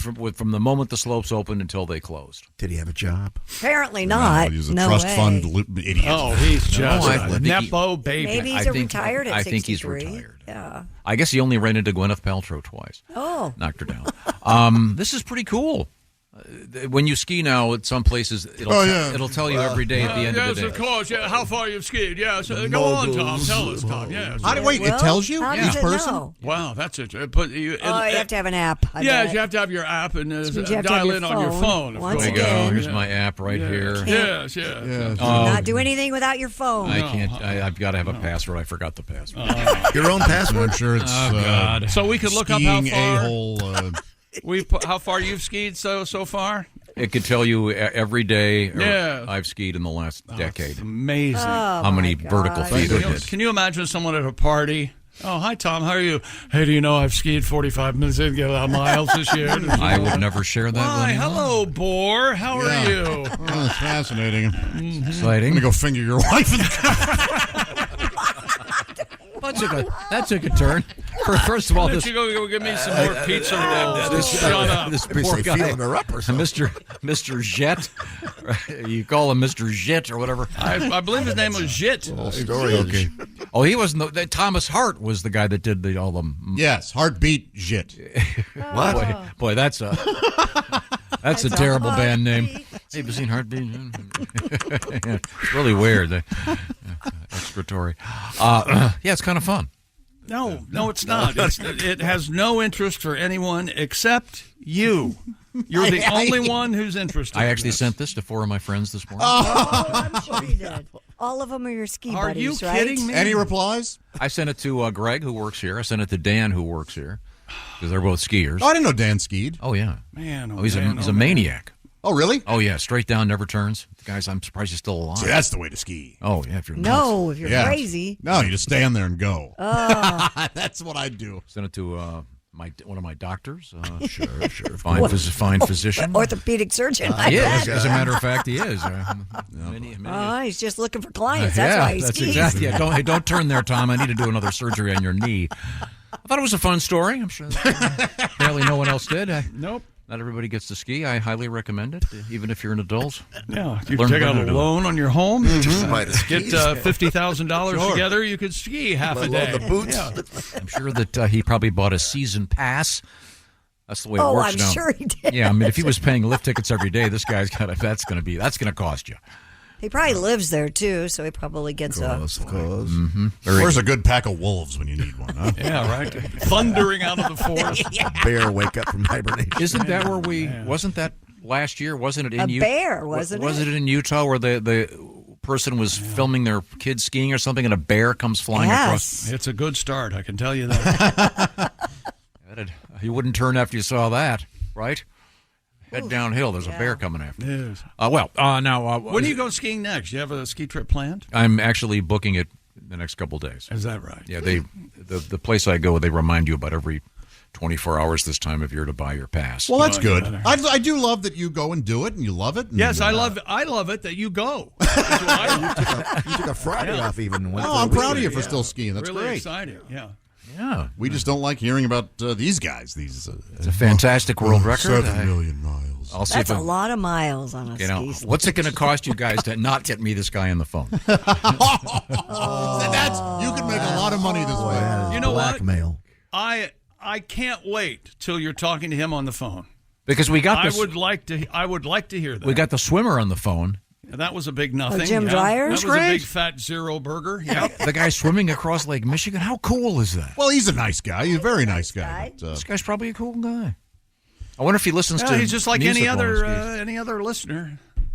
Do you I listen? think if you got listen to music when you ski? No. If you get, I have to focus. If you get the guy who skis, you got to get like a regular guy on the air as the same thing. Remember we had the guy that did the water ski stunt? I love that guy. Yeah, but see, that's water skied on stilts. That's your stuff. Let's do something that you don't care about. Let's talk with someone. Do it. That never not gonna works, happen. unfortunately. That is not going to happen. As you know, it's just You get like Can you hear us talking on the phone with someone and him in the back? Next. Oh, next. Yes, Okay, so you shoot the puck, you put it in the net, and then what do you do? So you get skis and you go down the hill. Tom, this Now is what do you Wayne do? Gretzky. Will you please? You can't show any respect. Whatever, Wayne. Speaking of records, Caitlin Clark tied the three-pointer season rookie record last night with 85, and she's going now for the season record of 128, set by Sabrina Ionescu. We'll see. 128 field goals in a season. That's 128 threes. Josh, 128 individual shots. What was your question? Divided by 4, what is it? Gotta watch the clock. They have 4 games left. Is that what you're saying? No, I'm just being silly. Oh, okay. 34. We'll try to come back. We have a huge sausage news coming up, by the way. Not the huge sausage hanging from that guy's groin, but real sausages, the kind you can gobble. You talk about skiing. Okay, this is the Bob and Tom Show. For a complete copy of the Bob and Tom Show contest rules, go to bobandtom.com/contest-rules, or just scroll down to the bottom of the page and see contest rules. This is the Bob and Tom Show. Wow, this house is cute. But can I really get in the game in this economy? I do have savings, and I am responsible-ish. I should bury it. I'm being wild. But what if I'm not being wild, though? Could I actually score a... Kick off your home buying journey with Zillow's new BuyAbility tool. It makes it easy to find out what you can afford, so you can get off the bench and onto the playing field with confidence. Check your BuyAbility, only on Zillow. Welcome back to the Bob and Tom Show. Here's Tom. Thank you very much. Now, we have Christy Lee across the way. You'll see her if you're looking at us on the YouTube. Yep, here I am. Oh, there you are. Hey, Christy. Yeah, hi. She is in her place at the SILAC Insurance News Desk. Josh is in the sidekick chair, not just any sidekick chair. That is the IHateStevenSinger.com sidekick chair. I love Steven Singer. Yes, buy real diamonds from a real Yes. jeweler you can trust. Steven Singer Jewelers with no phony sales. They asked me to do this way. I don't know. Did It was they? a note I got yesterday. I can't believe With that. no phony sales or pricing games, just the perfect price every day. Visit IHateStevenSinger.com. Yeah. Do it. Do it. And we're going to talk with That one of the beautiful founders, bracelet? one of the founders of Dude Wipes, coming up in just a few minutes. Jimmy Dude. Ryan Meegan is his name. I'm sorry. And Chick McGee is at the Dude Wipes Sports Desk. Have we completed our Yes, sports we broadcast? have. We're up and out. We're okay. Okay, thank you very much. Finn, if you'd be kind enough, please. Check, Lucky. This is what you farted for. Be a good sport, Christy. New research out there indicates that a low dose... All right, Tom. What happened? He was putting sugar in his coffee. Well, see, so- he only did part of the outro, you see. I do Instead of sometimes. wherever you go, sometimes wherever I you don't do, give him That's the part of whole- the- That's not what happened. That's part You of the were fun of Chick. putting sugar in whatever you're Yeah, doing. whatever over you're there. drinking over there. People love the whimsy of Chick McGee. Are we going to get the full one? Or are we And gonna they get and they love you listening to you put put sweetener in your drinks. I turned my mic off. That doesn't. Hands were tied up. I don't. I wish both those things were true. That your hands were tied up and your mic was off. You're in a dark basement somewhere. It's very, very was clever. Very involved. Yeah, in my scenario, you're kidnapped. And Christy, what do you got over there? New research indicates a low-dose long-term cannabis regime could offer anti-aging benefits for older brains. This is terrible news. Said the older Well, brain. it's not even news. Said It's speculation. The oldest brain in the room, I might add. An international team of scientists discovered that long-term low-dose administration of THC was found to restore cognitive abilities in old mice. Oh, mice, of course. If it works on mice, this gives every aging stoner a good reason to. Yes. I'd smoke more if I could remember where I put my pot. These results led scientists to conclude that long-term low-dose cannabis use could shift aging brains to be more energized and have more placidity. I'm very skeptical. Because I know a lot of people that smoke a lot of pot are really energized. Yeah, you ever talk to an old deadhead? Yes. You can find out more in the ACS Pharmacology and Translational Science Journal. I'm sure you all get that. I like that they're doing all these studies, but wait until you have full results. It could help. Yeah. Well, that's not. It also couldn't. Well, wait until you know. So long-term cannabis use. Low dose, too. Low dose. So I wonder what that means. Yeah. Based on the number of so-called hits? Yeah, I don't know. I don't know. Does your doctor go, Josh, and I'm going to roll you we call it a doobie, and then I want you to fire it up, and then take half a hit and then pass it along. We call that don't Bogart it here at the offices of... with this, maybe they need to put it in those Werther's candies. I mean, that's probably, if this proves to gummy be type- beneficial to some, they would do that, wouldn't they? Mhm. Yeah. They wouldn't encourage you to smoke, I'm sure. Right. I get, when it says an international team of scientists, I'd like to know what countries these are exactly. All the cannabis growing ones. Yeah, I'm just somewhat skeptical. Yeah, the country where they don't have flush toilets, but they can tell us what to do for our health. Just asking. Crayola has trademarked the smell of its crayons. No kidding. According to trademark documents, the company describes the smell of crayons, their crayons, as slightly earthy soap with pungent leather-like clay undertones. Boy, that's a perfect description. I love all that. Do you? I love the smell of crayons. I do too. But What about the taste? Not as good as you want them to be. I mean, if you have little kids, disappointing. Yeah. Or dogs. They are disappointing. I bet you were a crayon eater, weren't you? I bet you were a big-time crayon eater. No, I never liked crayons. I've told you that. I like the markers. I love the way they look. did you like markers as a kid Yeah, too? always. Yeah. Oh, when we were kids, the markers were permanent. Yeah, they were. Yeah. Now, which actually leads me to this: if they've patented the smell of crayons, Yes. what they should patent is the smell of a Sharpie. Well, that could lead to. You ever take a good hit on that? I don't care for Probably it. better than It cannabis. gives me a major headache. Crayolas. But I'm sure people huff them, yeah.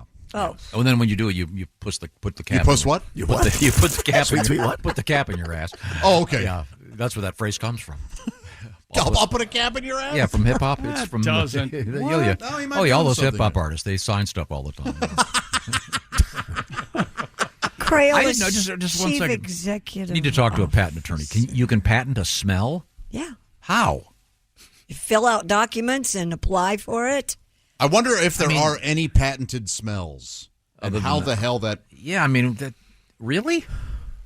Yeah. This seems unreasonable to me. Could you, Well- could you patent the smell of chocolate chip cookies and you bust some lady for making them in her kitchen? Yeah, right. Crayola's CEO, Pete Ruggiero, said he one day imagines pumping the smell into stores, triggering nostalgia in shoppers, and enticing them to buy crayons. All right, here are 10-cent trademarks Oh, here we currently recognized by the U.S. Patent Office. Got it. Go. Now, I've not looked this over. I could guess. There's a flowery musk scent in Verizon stores. Has anybody noticed? I have not Never noticed been in that. one. So apparently Verizon stores have their own scent. That's interesting. What? A lot Yes. of hotels have their own scent. Sure. Yeah. Bubblegum scent for sandals. A Brazilian footwear company successfully... they're the jelly sandals. Oh, yeah. And Okay. apparently they smell like bubblegum. Listen to this. Pina colada scent to coat ukuleles. That's trademark. Really, Are you familiar, Pat, with the Eddie Finn Ukulele Company? No, I'm not. Well, I think they're the workhorse of the industry. They fought for the right to trademark the pina colada smell. This is then there's the coconut smell that fills flip-flop stores. Okay. Are any of these recognizable to anyone? Certain rose scents. I think it's fascinating. Minty pain relief patches. This is completely unreasonable. Strawberry toothbrushes. I haven't heard of any of this. So, yeah. I don't think it's reasonable to patent a smell. This is odd. The 8, 9, and 10 trademarks are strawberry, cherry, and grape lubricants for combustion engines. I'll tell you what, I got a really nice car.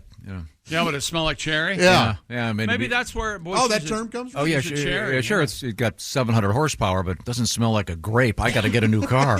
What the hell? That's odd. Well, that list was bizarre, but that is bizarre. maybe you could patent, like, Pledge. Could they say, hey, our lemon scent is different than any other lemon scent? Or pine sol. It's or unreasonable.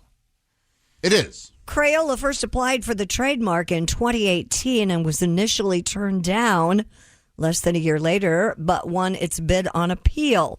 During the process, the company shared example of its own crayons as well as competitors to verify the distinctiveness. They are. It is true, though. You smell a crayon, you know that's a crayon. That's not, a Crayola, even. They probably found a judge that would take a bribe, like everything else going on in the courts of America. Oh, boy.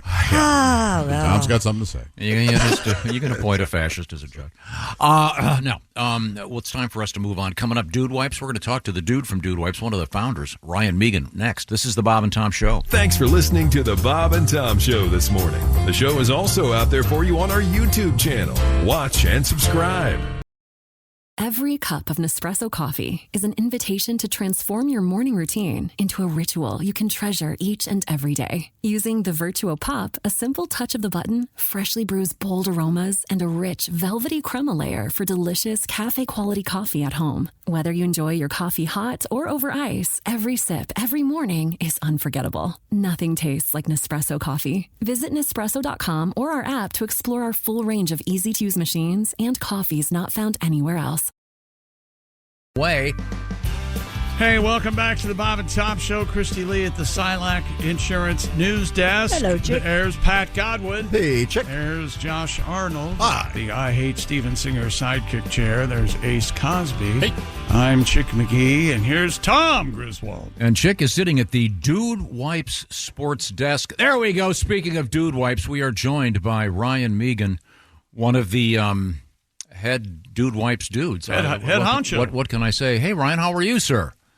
How are you guys? Thanks for having me. Good morning. You're welcome. Thanks for joining us. Hey, Ryan, we just had a weird news story about the Crayola crayon people patenting the smell of Crayola crayons. I didn't know you could get a patent on a scent.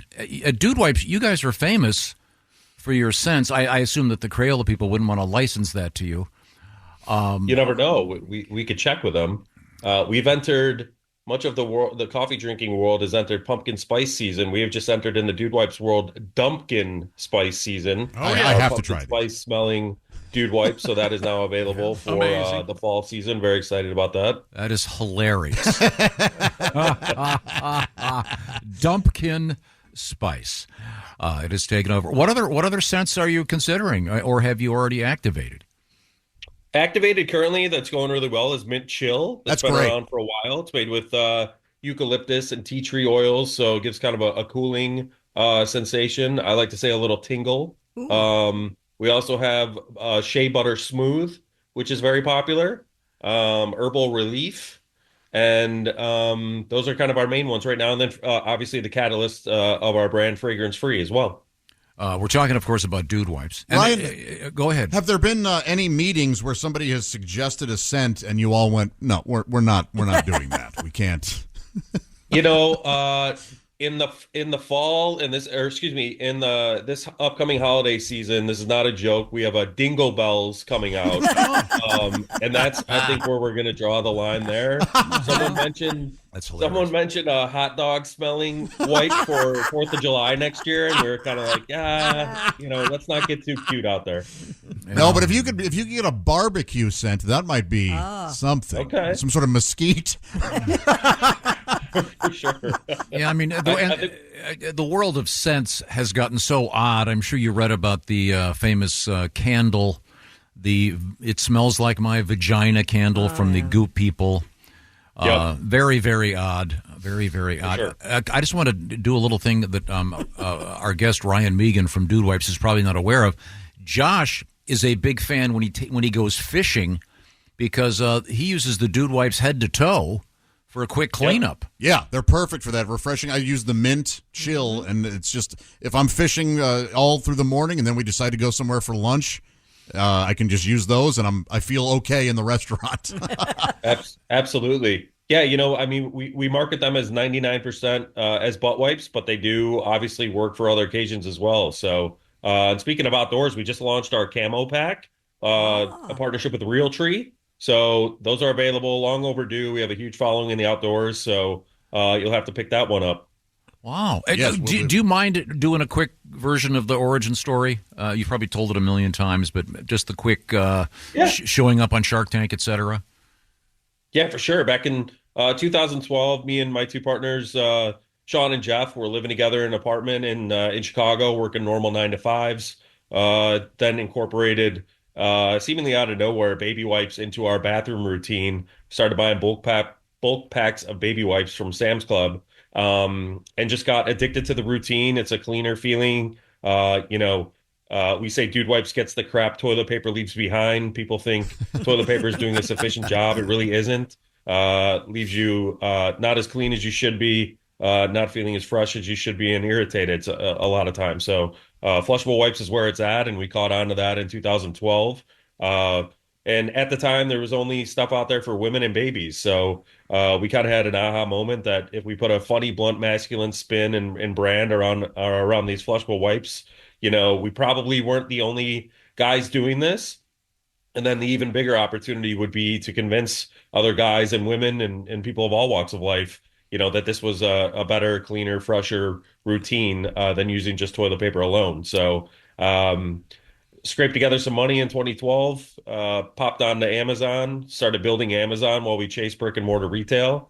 Finally, in 2015, we were able to get a nationwide deal with Kroger. And at the same time, that is the year we went on Shark Tank in October of 2015. Was able to get a deal with Cuban, and kind of the rest is history. Now, fast forward to 2024, we're in over 20,000 stores nationwide. We're the number 2 brand in the country. We're bigger than Charmin in flushable wipes. We're on the heels of Cottonelle for taking over the number 1 spot as the biggest brand. Don't you want to be in the number 2 spot? It is a comfortable place for us to be. Sorry. By the way, we're speaking with Ryan Meegan. He is one of the dudes of the 3 that founded Dude Wipes. And you mentioned Mr. Cuban, Mark Cuban. We've spoken with Mark, a fascinating guy. And he stepped up and liked the idea, and he was your key investor. Am I getting that story right? Yeah, it's funny. Actually, he was out to begin with, and then we were negotiating with Robert, Mr. Wonderful. We tried to pair them together. And then they started getting really greedy and wouldn't budge. And so Mark got so tired of it, he just jumped back in and said, screw it, I'll do it. And we were like, yeah, you're kind of who we wanted anyways. There's a slight percentage that, I don't know how slight, that Dude Wipes, because Cuban is involved, will eventually be in the bathrooms of the White House. You never know. Yeah, you don't. Now, I'm sure you do a lot of market research. Do you have a ballpark figure on the number of women that use Dude Wipes? Fascinatingly enough, it is 50-50. So really, yep, our customers are 50-50. And listen, we think of dude as a fun, contagious word in American vernacular. We don't necessarily pin it down to just guys, even though it may appear that way. Our brand is for men and women, and we know plenty of women use it and love it. And the buying rate is 70% women, 30% men. Women probably do a lot of shopping in the household, so that's where kind of that stat may be inflated. But in terms of users themselves, it's 50-50. Have you thought about the dudette wipe? We've talked about it many, many, many times. Mhm. And it's probably the number one question I get on a daily basis outside of how cool is Mark Cuban. But once we got those stats of what the shopper breakdown is on gender, I think we're kind of good where we are right now. Mhm. Have you considered doing a package that is more feminine? A packet, we're really known for that, like that black pack that just jumps out at you in our logo. And, I don't think we want to change that brand affinity. Yeah, no, it seems to be appealing to women already. So, well, and you guys do a bunch of, I don't know what you'd call it, kind of like guerrilla stuff. You've got your fans, if you will, your clients, your customers throwing stuff up, throwing videos up, and some cool stuff like that. Yep. And you say you're talking about some new scents. Any particular scents that you've thrown out there that have been rejected? Other than the hot dog one, there was a handful of other ones. We kind of were like, all right, let's stick to Dingo Bells and Dumpkin Spice, and then our catalyst, like Mint Chill and Shea Butter, and the ones I mentioned earlier. Those are all in stores nationwide. They're in Walmart nationwide and Target and so on. Is there a scent associated with, other season? Obviously, the Dumpkin Spice, kind of covers the fall. Valentine's Day could have a rose type smell, perhaps. Well, you have a name for it? But that's not necessarily duty. It's well, not very- dudish. Yeah. It is duty. Once again, number two in duty. It's a great product. We're big fans. Mm-hmm. No, I appreciate that. We're happy to be a part of the show and appreciate all you guys' support. I've been seeing a lot of the clips and stuff, and you guys having fun with it lately. And that's just what the brand is about, just the authenticity and humor that we bring to the table, and kind of negating this taboo subject and having fun with it. Yeah. Was there a particular moment? I know I'll often ask recording artists, was there a moment you were in your car and for the first time you heard your song on the radio? Was there a moment where you guys were sitting around going, this is going to work? This is actually taking off. When we're getting rid of our regular jobs, we're going to do this and it's going to be great. Was there that second in your life? There was a couple of them. We did a sponsorship, a huge UFC sponsorship back in 2014 when, we really didn't have any distribution other than Amazon. We did a butt logo, huge Dude Wipes butt logo on the shorts of Tyron Woodley's trunks for his UFC pay-per-view fight. And again, that was back in 2014, scraped together $10,000 to do it, which seemed like a lot at the time. And we ended up, Dude Wipes ended up trending number 3 worldwide on Twitter that night. So that was vindication for us that, like, we have something here. This brand truly does create the buzz that we think it does. We used to just throw a Dude Wipe at the end of the bar and watch people flock to it and talk for 10, 15 minutes. And that was kind of just some local vindication for us at certain times. But this being on a national and a worldwide scale in a pay-per-view UFC event really gave us that confidence. And then I think when we got the Kroger deal nationwide and then Walmart, as those dominoes started to fall, over the years in 2015, 16, 17 and stuff like that, and we kept building, those were some other moments that were like, okay, we're definitely doing it. We just got to stay with it and, keep having fun, but keep pushing our foot on the gas. Once again, we're speaking with Ryan Meegan, one of the 3 dudes from Dude Wipes, one of the co-founders. I got one last idea for you. How about glasses cleaners? To clean your buns and then clean your for glasses. asses and glasses. There you go. We got There the you go. slogan and everything. You're welcome, Ryan. Asses to glasses. I like that. We say internally a lot as we just got to keep getting wipes to butts. So I think you're on the right track with that slogan. Okay. Yeah, we market them as butt wipes, but we know people are smart enough to use them for whatever occasion a wet wipe will work. So if they use them for their glasses, by all means. Okay. Hey, thanks, Ryan. Yeah, best of luck. Thank you. Can I plug one more thing? We have one more fun thing we have going on. Sure. I think you guys will get a kick out of. Sure. We're partners with the Cleveland Browns, and the Browns have not returned a kickoff for a touchdown since 2009. So we are here to clean the Brown streak. So we started a campaign called Stop the Streak. Go to stopthestreak.com to win $100,000. All you got to do is input your email. And if and when the Browns return a kickoff for a touchdown this year, we are giving away $100,000 to a lucky winner that signs up. StopTheStreak.com. That's great. Love it. Amazing. That's hilarious. That is a great Tom's idea. a Browns fan, too, aren't you, Tom? I grew up a Browns fan, former season ticket holder. Well, congratulations There on you all go. the success. Yes. Ryan. Thank you so much, guys. Love I appreciate stories it. Hey, like see you that. around. That's great. Thank you. Appreciate Have a you, good man. one. Bye. That's Ryan Meegan, one of the dudes from Dude Wipes. Mm-hmm. Boy, I love that. I think they got to stay at number 2, though, kind of like Avis Rent-A-Car. Remember that old thing? Yeah. Where they were very proud to be number 2.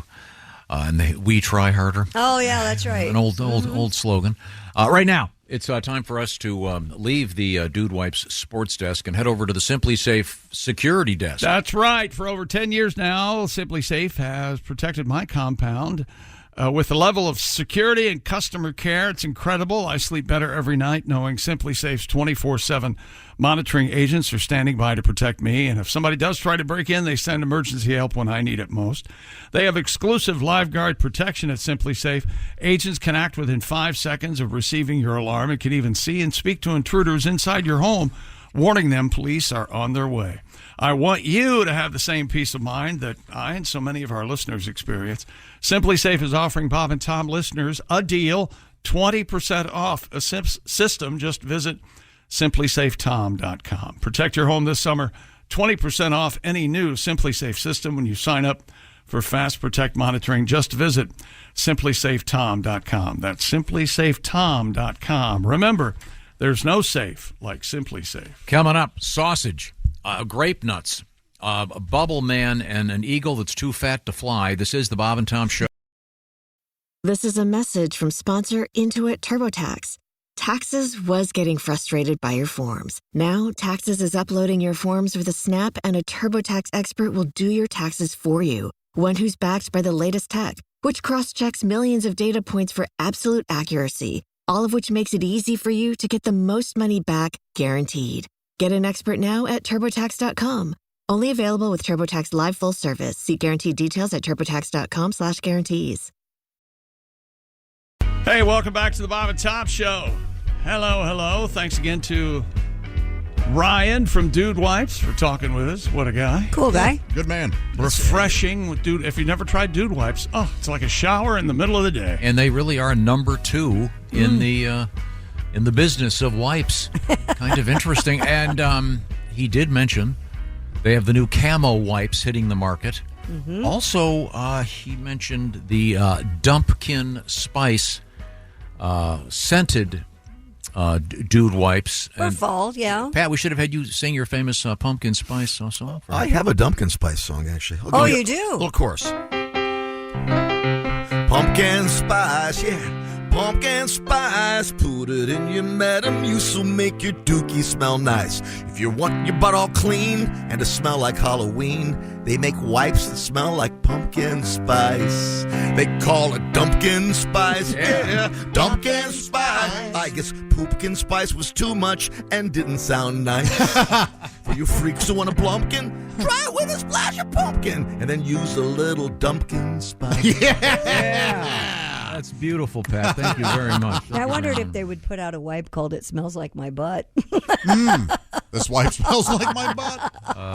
Well, now, like Gwyneth Paltrow did with her candle. Yeah. Probably less popular. Probably. He also mentioned this thing with the Cleveland Browns, stopthestreak.com. Did you register? I just signed. I just went to the website. You sign us up? Not yet. I just found this. It says, Dude Wipes invites you to enter for a chance to win the Stop the Streak sweepstakes. If the Browns return a kickoff for a touchdown during the 2024-25 season, one grand prize winner will receive $100,000. And additionally, 5 secondary winners will receive a special prize package.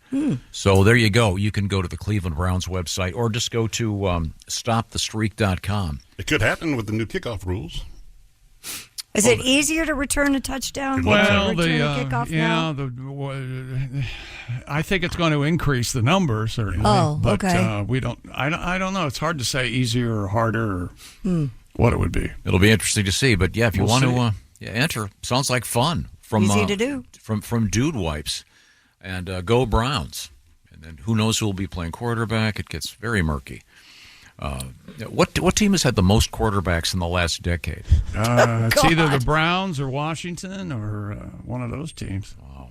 Okay. Well, we'll be talking with What a great question, though. NFL great Joe Theismann. You should start a book, questions that can't possibly be answered, especially on the fly.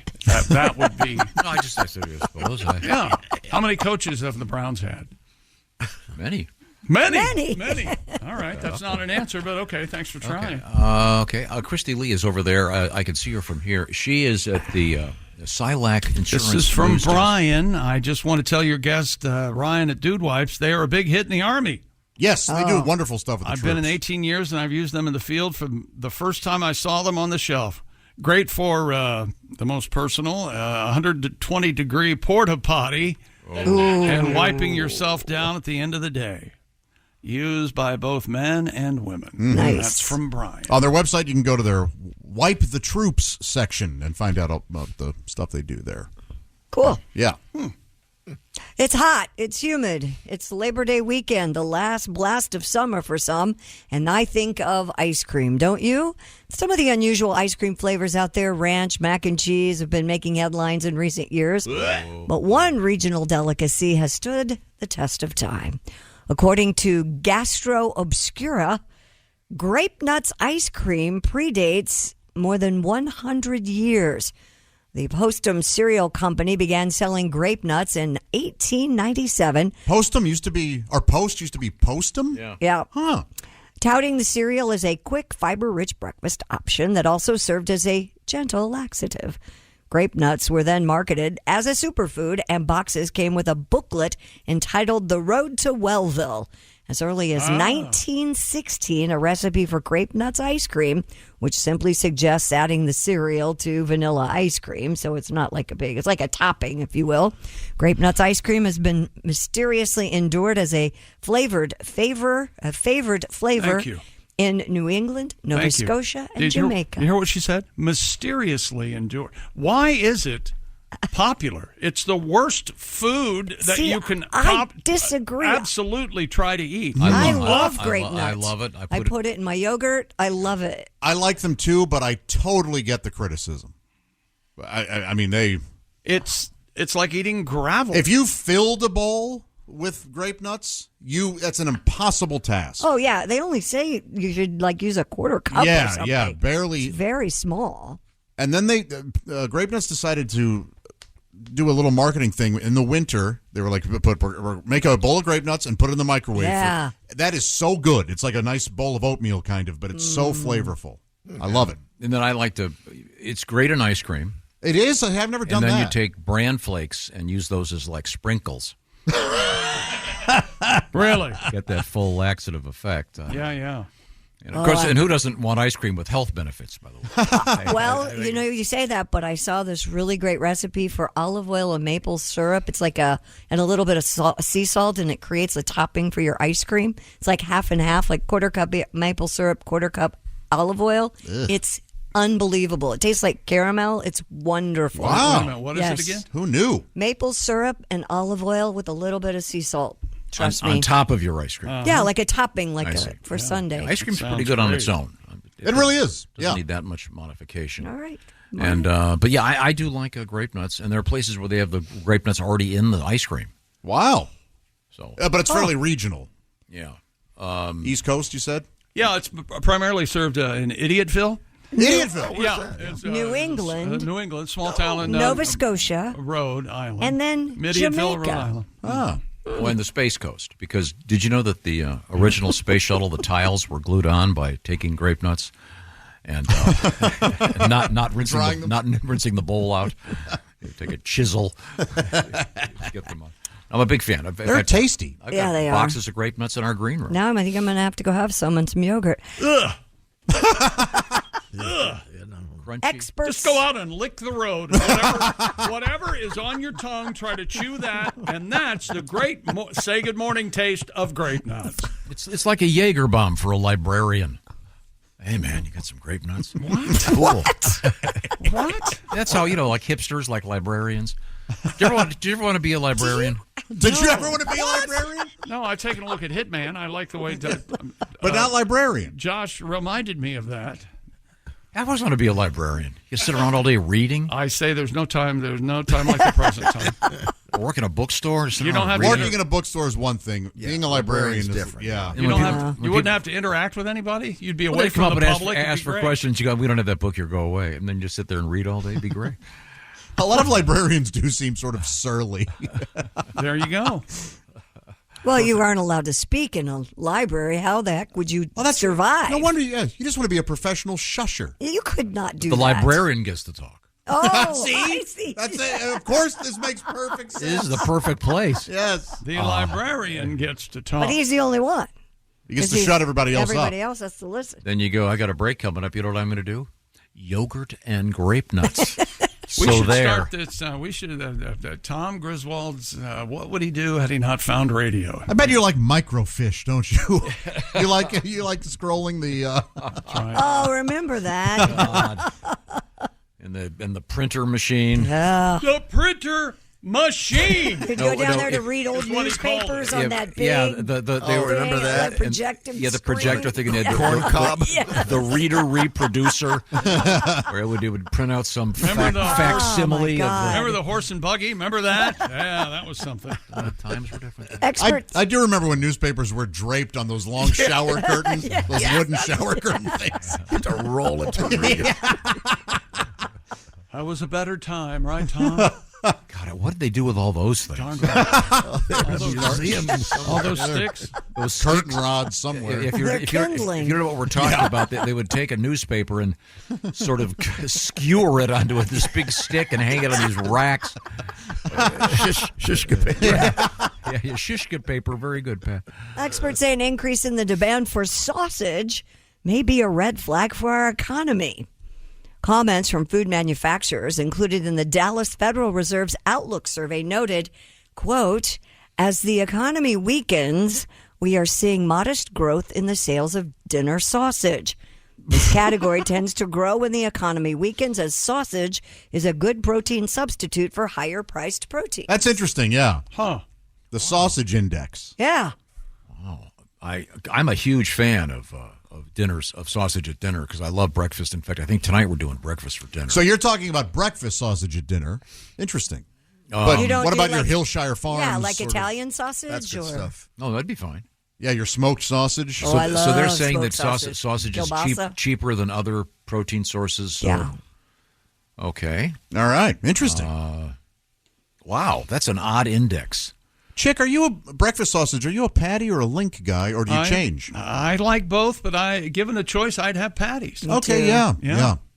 I'm not sure the hide on the I'm links. 50-50, I don't care for the hide. You don't like a good snap? The snap, I don't care for it. I love the snap. Don't you like to pick up a link on your fork, hold it up there as a whole, and just bite half of it off? I do like that. I had links here in the freezer, and someone took them. That's because they're good. No, they're the Many missing. People in this they're the building missing link. They're thieves. They're the missing link. Here we thought we were talking. We were having a conversation. I No, we had no weren't. idea. It's a curse, isn't it, Pat? You can't- I should have thought. Do they make vegan sausage? Yeah, of course Of course Very they do. popular. Yeah. You know what I've never done that I need to do? What? Wrap a link in a patty, like a taco shell. And maybe, here's what I'll do. I'll take a sausage patty, coat it in maple syrup, and then put the sausage link in there and have it like a little taco. I'm doing that for the rest of my life, whether it's good or not. Now, I saw the video where you took two big round sausage patties and then put a big kielbasa pointing north. Yeah. And then mowed on that thing. And then took it into my mother for Mother's Day. Yeah. Well, you wrap pancakes around sausage, don't you? You could do that. I have had that. Yep. Yeah.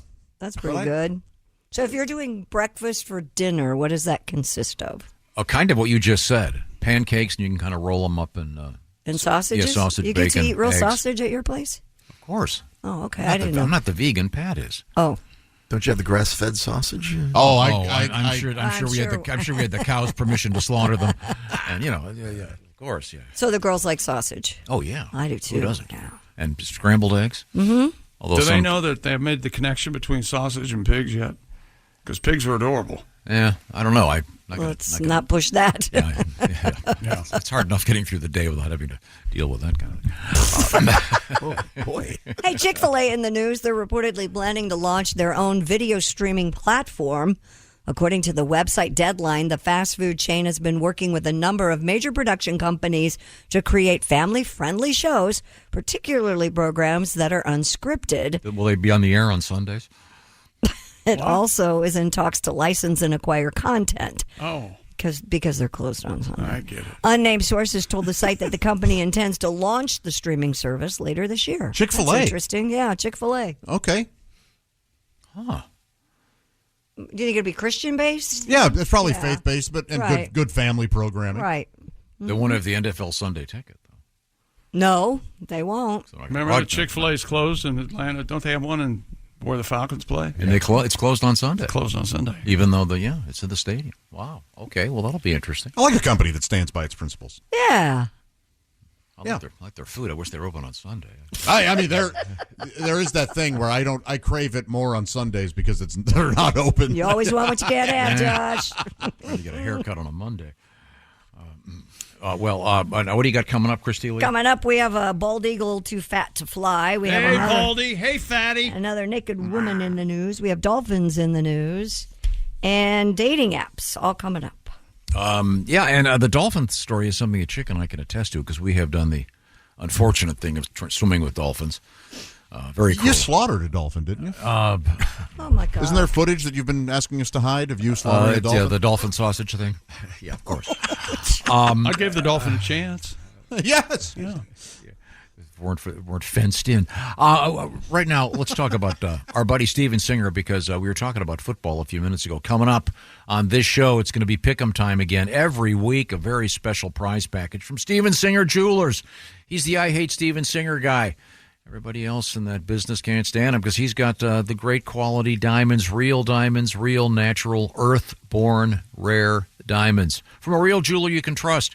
Steven Singer, of course, is famous for his fantastic 100-day, 100% money-back guarantee. Steven Singer Jewelers at IHateStevenSinger.com. Did I mention the free shipping? All year long, every day is the right day. One place, one price every day at IHateStevenSinger.com. Once again, a 100-day, 100% money-back guarantee with free shipping and fast shipping, typically going out the day you order if you order before 2 o'clock Eastern Time. Tom, does Steven Singer sell nipple rings? A fair question. I mean, isn't any earring potentially a nipple ring, Christy? I don't Yeah, know. Is there a pretty distinction? much. All right. Yeah. You just buy one, So we can say, or you can buy two. with some confidence, Steven Singer is in the nipple ring market. I wish you hadn't. Can we talk about the ravioli Thursday nights now? Yeah. Would you rather go back to that? Yes, it's okay. Once again, it's all about real diamonds, natural, rare, earthborn diamonds. See what I'm talking about. Visit IHateStevenSinger.com today. Do something special for her or for him. Perhaps a beautiful bracelet. And then every season, of course, he's got those beautiful gold-dipped roses. IHateStevenSinger.com. Coming up, our special treat involving the football season and your chance to win a great prize package. That's all coming up. This is the Bob and Tom Show. Got something to say? Send us an email, bobandtom@bobandtom.com. This is the Bob and Tom Show. So good, so good, so good. New markdowns up to 70% off are at Nordstrom Rack stores now. Fresh kicks, spring tops, new dresses. There's always a score. I mean, the denim section is unreal. Why do I rack? All the dresses. I always find something amazing. Head to your Nordstrom Rack store to find can't-miss deals on all the spring things. Great brands, great prices. That's why you rack. That up next. Hey, welcome back to the Bob and Tom Show. Pat Godwin here, over there. Oh, yeah. Christy Lee and Josh Arnold, Ace Cosby. I'm Chick McGee. Hello, Tom. Question. Answer. Did I dream this or hear about this? Is there a thing in which, say you're in a situation in which you know that you're going to be talking to someone, but you want to get out of it? Mm-hmm. All right. Is there a thing you can set on your phone that'll make your phone ring and say 3 minutes, and you have the ringer on loud so you can walk in and then... I don't know. I don't know. I'm And then call. I have to take this. Yeah, Quote, then unquote, interrupt, I have yeah. to take this, then you walk out and never come back. You walk out and never come back. That's a serious call. Does that exist? I don't know. I've not heard of it. It's known as a friend if they're going out on a date. Because think they're supposed to tell have Phantom done, call? I have done this recently. I cannot say who this involved. Was it one of us? I can't say. It was. All right. quite simply one of us. Okay. I can't say who it was, but it was a thing in which if I don't get a certain code by a certain time, I have to call them. Oh, boy. Yeah. Okay. Okay. If I don't get a certain code, but Oh, I see. So you're the friend that calls the Yes. friend that needs to get out of a situation. Exactly. It was going I to be gotcha. okay. Oh, that's a good idea. Have a friend be on standby for you. Like if you know you're going somewhere and you don't want to talk to somebody. Well, it was this very, very specific situation. I can't go into any details, but it was, hey, look. I think you've done enough damage. Yeah, Yeah. It's pretty obvious who we're talking about. We talked about the smart devices earlier. Can you tell your smart device to call you in 3 minutes? I don't know. I'm just asking. I don't know. That'd be great. Why don't you try it? Say, hey, Siri, call me. Sorry, earlier in the show, Here we go again. We started doing Cops that. are gonna be and here. The police are okay. It didn't fire that. Okay, good. Yeah, I don't know. Let me know somebody. That'd be very handy. I mean, we're all in situations like that every once in a while. I would not employ that sort of tactic. I wouldn't either. I would just. You liar! I swear I wouldn't. I've you know never me. done that. You were just telling me off the air. What? I tell you off the air. That's true. It's for off the air. Sorry, Josh would never want to get out of a conversation. No, I just go, hey man, I got to go. I really, I do. Okay. Josh is pretty upfront. He's probably the most honest person I know. You can be honest and kind at the same time. It's not. I mean, you can't say this is incredibly boring and I must get out of this conversation. I did that one time. I really did. I was talking to this girl on the phone. This was years ago, and it was boring, and I go, I'm going to try this and see if this. I go, I'm not interested in anything you're saying. How'd that go?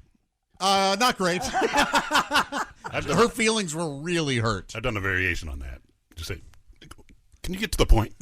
Yeah. Yeah, her feelings were really hurt. And of course they were. I should have, I don't know why Well, you learned something. I did. Now you know. I was how younger. To, yeah. Now you know how to get out of a conversation and be nicer about it. Lie. For some reason, I thought it would work in my, it would turn her on. I can't believe I'm saying this, but yeah, I think Tom's right. Why do you want to get out of it? I think you got out of it fine. It's her problem if she was, I'm hurt. Well, tough. Okay, gotta go. I don't like to hurt people's feelings. Just be delicate.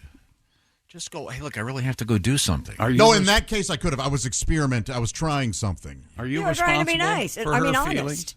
I was trying to. I thought my honesty would, in some way, attract her. Maybe do something humorous. Right. I have some anal fissures I have to take care of. Yeah, that's lovely. My goal was to get her to be attracted to me. That I see. Your goal was this was a panty raid. Of it was. I wanted to show dominance in some way, and it just didn't work. Of course, it didn't work. A panty raid. But telling her that she's incredibly boring. Yeah, it was the wrong way to go. Okay, all right. Okay. You know what? You're like a time traveler, and you are still in 1968 or whatever. But you can, let's go on a panty raid. No one says panty raid. I don't think anybody probably knows what a panty raid is Nobody anymore. does that anymore. I don't think they did it anyway. I think it was just for movies. Like Animal House? Yes. Yeah. It was such a funny idea. Why? I never did it, but there's a backlash against Revenge of the Nerds because they did a panty raid. And how could those? Well, it was Revenge of the Nerds. The girl started it, and so all they did was go back and not, harmless stuff. Installed cameras in their dressing room. Yeah. The bush cam, Right. Okay. Not a big deal. So sorry. Officials in Missouri say that what they at first thought was an injured bald eagle turned out to be, quote, just simply too fat to fly. I'm not too fat. You can't get lift off. Authorities at Wilson's Creek said in a Facebook post. Of America. You know what, in some ways? Officers with the State Department of Conservation captured the bird following a report that it was hurt. However, the eagle was found to be healthy, but engorged with raccoon meat. In other words, too fat to fly. Oh, too fat at the time. Okay, yeah, I was going to say, nature doesn't usually allow itself to get too fat. Yeah. X-rays taken at Dickerson Park Zoo revealed the outline of what was believed to be raccoon roadkill. Ugh. The eagle was released near where it was found and in compliance with federal and state laws, and I'm sure the raccoon was digested and he went on his merry way. Exactly. Yeah. It was eventually able to fly again. Probably find my car. Vultures are like that. They have to regurgitate to take off. They do? Mm-hmm. Wow. Yeah. Do vultures exclusively eat carrion? Already Yes. dead? Yes. Yes. Well, it seems like it. Okay. Yes, they do. And wayward sons. Carrion and wayward sons. That's what the vultures eat. And they can only be in Kansas. There you go. Oh, see, we had a little tiny little joke there. A little fun. You like comment? the song Carry On, My Wayward Son? Yeah. Oh, no. I loved it, and I overplayed it. And now I love that middle break. I love Kansas, yeah. I couldn't understand what it was. I played it when no one else had ever heard it before. What the hell is this? Boy, I don't like that. You didn't like any Kansas or just that song? The other Kansas is all Dust in the Wind. It's way too, it's way too confusing. At the point of no return, it's all busy and rushing. Very busy. No. Yes. I can't. It's like if Brought me back to if a happy time Styx right now. did Southern rock almost in some of their songs. Yeah. That's an interesting analogy. Mm. Analogous. I know. By the way, I remember plainly, though, playing Night Moves for the first time, and nobody really hit it. It was like a hit bound or whatever, and I was like, oh, okay, wait a minute. This is something. What the hell is that? This is something. Yeah, this is good. This is not bad. I remember exactly where I was the first time. There's certain songs I knew exactly where I was when I heard it. I bet you were in Michigan. Nope, Interstate 80 on the way to Michigan, just south of Toledo. Okay, I was close. He nailed that. It makes sense. That's where you'd first hear Seeger, though, God, right? it was great. Now, coming up, this is fun. We're going to talk with a guy who's just written a book about a sort of a controversial figure in the NFL, Aaron Rodgers. Polarizing. The book is called Out of the Darkness, and Mr. O'Connor got to speak with Aaron. He's also done books on Bill Belichick and Mike Krzyzewski, or as we call him here, Krzyzewski. Yeah. And with good reason. Yep. I'm in that. It's a great book. Okay. That'll be coming up. Also, Bert Kreischer, our special guest, coming up in a few minutes. This is the Bob and Tom Show. Thanks for listening to the Bob and Tom Show this morning. Catch any part of the show you missed later today on our YouTube channel. This episode is brought to you by LifeLock. It's tax season, and we're all a bit tired of numbers. But here's one you need to hear. $16.5 billion. That's how much the IRS flagged for possible identity fraud last year. Now here's a good number. 100 million.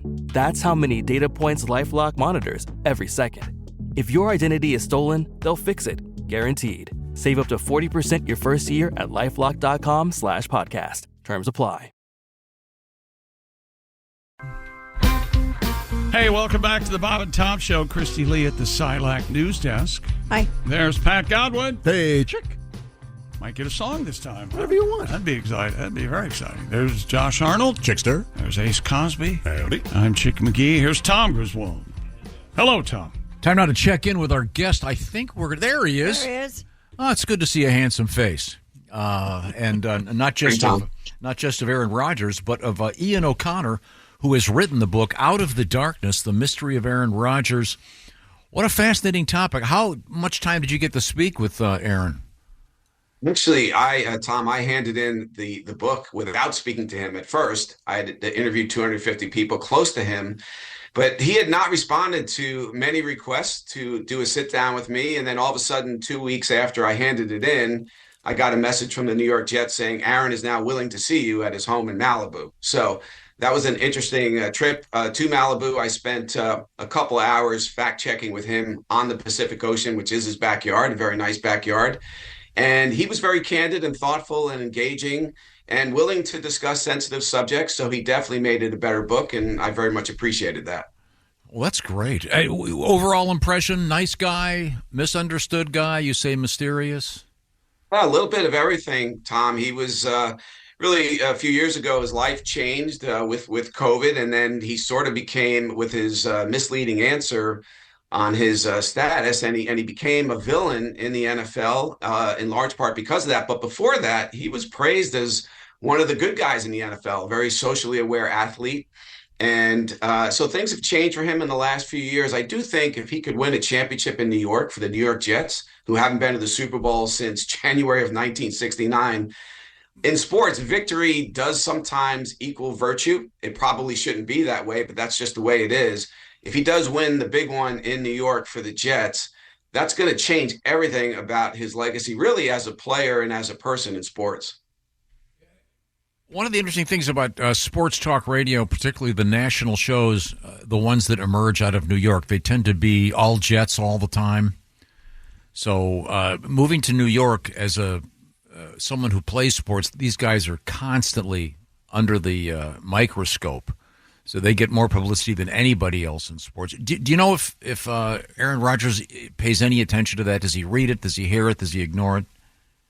I think he wants you to think that he ignores it, but I think he reads it. I think he takes it in a lot, maybe too much. So I think he does care what people are saying about him. I do think he likes to be talked about, and he creates a news cycle in the NFL rolling out of bed. I've never seen anyone who could create a news cycle just like that, like Aaron Rodgers can. It's amazing that Patrick Mahomes and the Chiefs are going for a three-peat this year, and the most talked about player in the NFL by far is Aaron Rodgers. And that's one of the reasons I took on this project. Vince Lombardi, the great Vince Lombardi, the great coach of the Green Bay Packers, he coached at my high school in Englewood, New Jersey. So I've always wanted to do a Packers book at some point in my life. And Aaron is now a Jet, but really he'll go down as a first ballot Hall of Famer as a Green Bay Packer. So yeah, he first ballot player without question, but he only has the one championship ring that he won in the 2010 season in Green Bay. It's been a long time, and this is a great opportunity to really enhance his historical standing in the sport by doing it for a Loserville franchise in New York City. Yeah, once again, the book is entitled Out of the Darkness, The Mystery of Aaron Rodgers by Ian O'Connor. We're talking to Ian right now. Out of the Darkness, presumably based on the trip to the cave or whatever it was with the ingestion of ayahuasca. Can you give me a little bit of that story?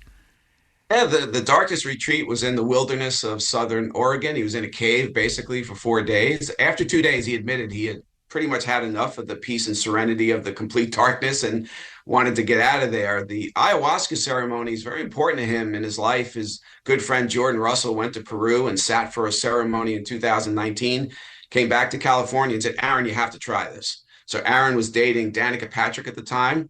They go to Peru. Aaron sits for some ayahuasca ceremonies. He sees it as a spiritual cleansing and really feels like it makes him a better man, a better friend, a better person, and a better football player. So he's done that a number of times, and his friends have told me they feel like he is a better man after ayahuasca, and it's a psychedelic plant-based brew. He hates when people call it a drug. He feels like that gives it a stigma it doesn't deserve, but I think he's going to continue to do it for the rest of his football career and beyond. Wow. And there is a segment of the book where he actually has a conversation with his father while he's golfing, correct?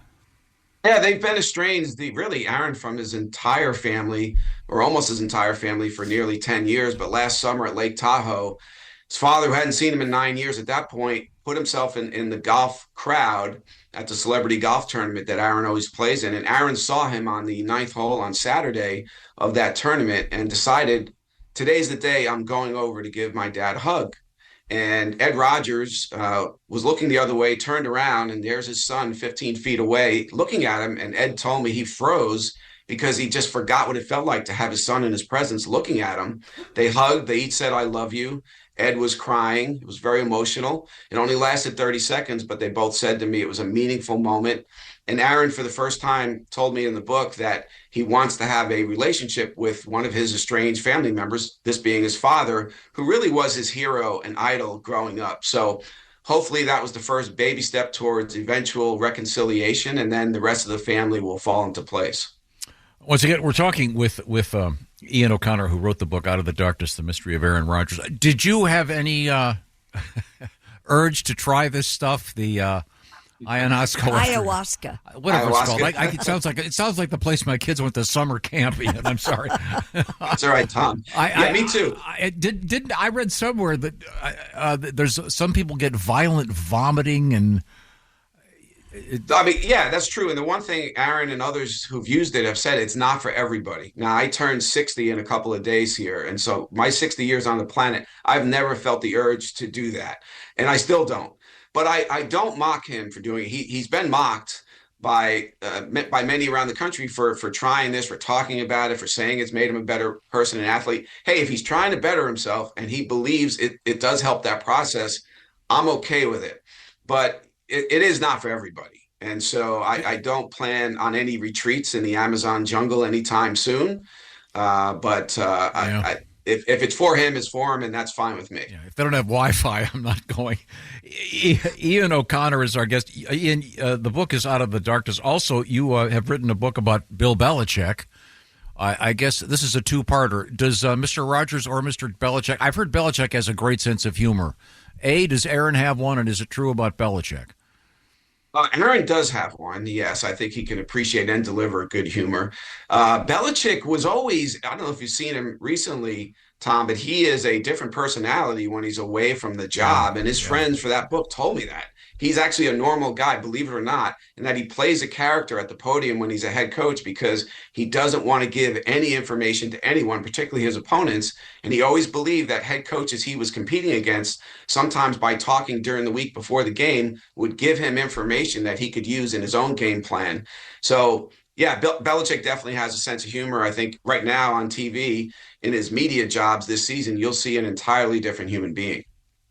And what's next for you? Can you say who you're hoping to work on next, or is that a top secret? Top secret right now, but at some point in my career, I do want to write a book about Tiger Woods.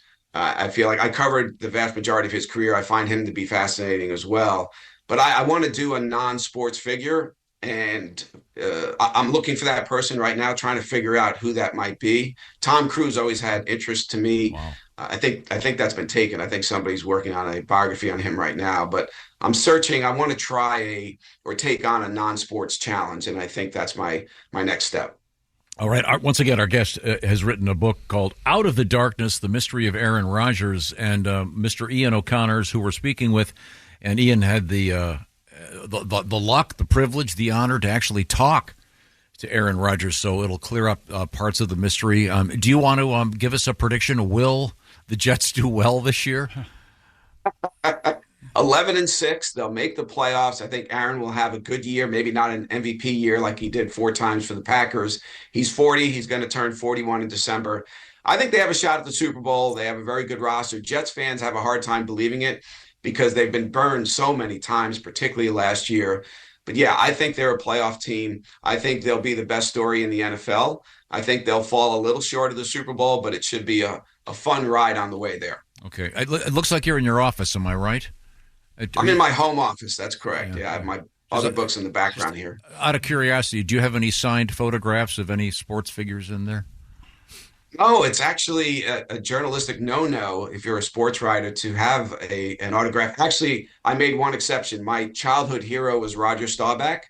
My friend Jack Curry gave me an autographed Roger Staubach football. I do have that here. But outside of that, no, that's sort of considered something you're not supposed to do as a sports journalist. So I've not collected autographs outside of Roger Staubach, who was my childhood hero. All right. Well, hey, it's a great book. I know Chick's pretty much halfway through it. Yeah. And it's called really great. Out of the Darkness, The Mystery of Aaron Rodgers. It's cool talking to you, Ian. Yeah. Thanks for taking the time. You too, Tom. Thanks, Chick. And it's great being on an iconic American show, so I very much appreciate it. Oh, that must be the one up next. Thank you, Ian. Hey, Ian, thanks Not so quite. much. Congratulations All right. on the book. That's cool. Wow, I can't wait to read it. I just got a copy of it. Sounds like Aaron's kind of a cool guy. I know my husband wants to read that book. He's a big Packer fan. Okay, we'll look Always a forward to big that. Aaron fan. Now, coming up on a completely different note, we're going to talk with another guy who's always fascinating, Bert Kreischer. What's he up to these days? We're going to find out.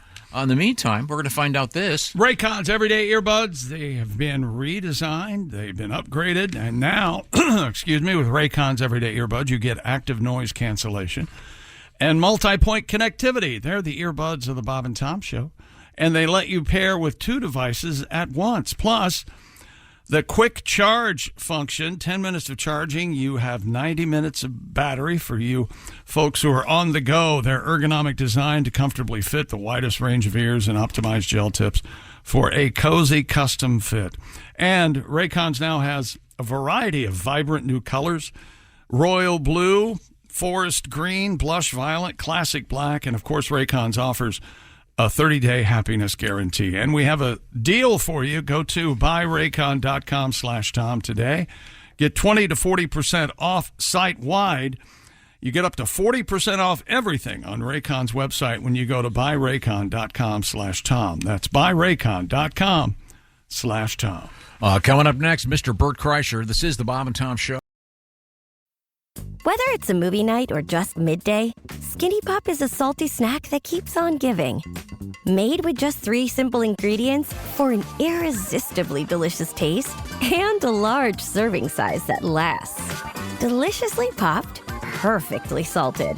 Skinny Pop, popular for a reason. Shop Skinny Pop now. Welcome back to the Bob and Tom Show. Hello, hello, hello. Once again, thanks to Ian O'Connor for talking to us about his new book, The Mystery of Aaron Rodgers. And you're the one that's pretty deep into the book. I'm listening to the audio book. It's wonderful. Does Aaron read it? No, it's not narrated by him. Forget the actor, but they hired somebody to do Oh, it. good. Yeah, I'm looking forward to it. We have, I think we're set up to talk with Bert Kreischer momentarily. I'm getting a thumbs up. That must mean we have Bert on the blower, as they used to say. Bert, Look Bert, at Bert. that handsome man. Oh, you're too kind. Bert. I believe. Would you swipe right? That's the question. Are you home? Yeah, I'm home. I've been home for a minute now. Yeah. No. Are you one of those guys that spends so much time on the road that you have a room at your house that looks like a hotel room? Yeah, it's called my tour bus. I go to my tour bus to nap and take care of myself.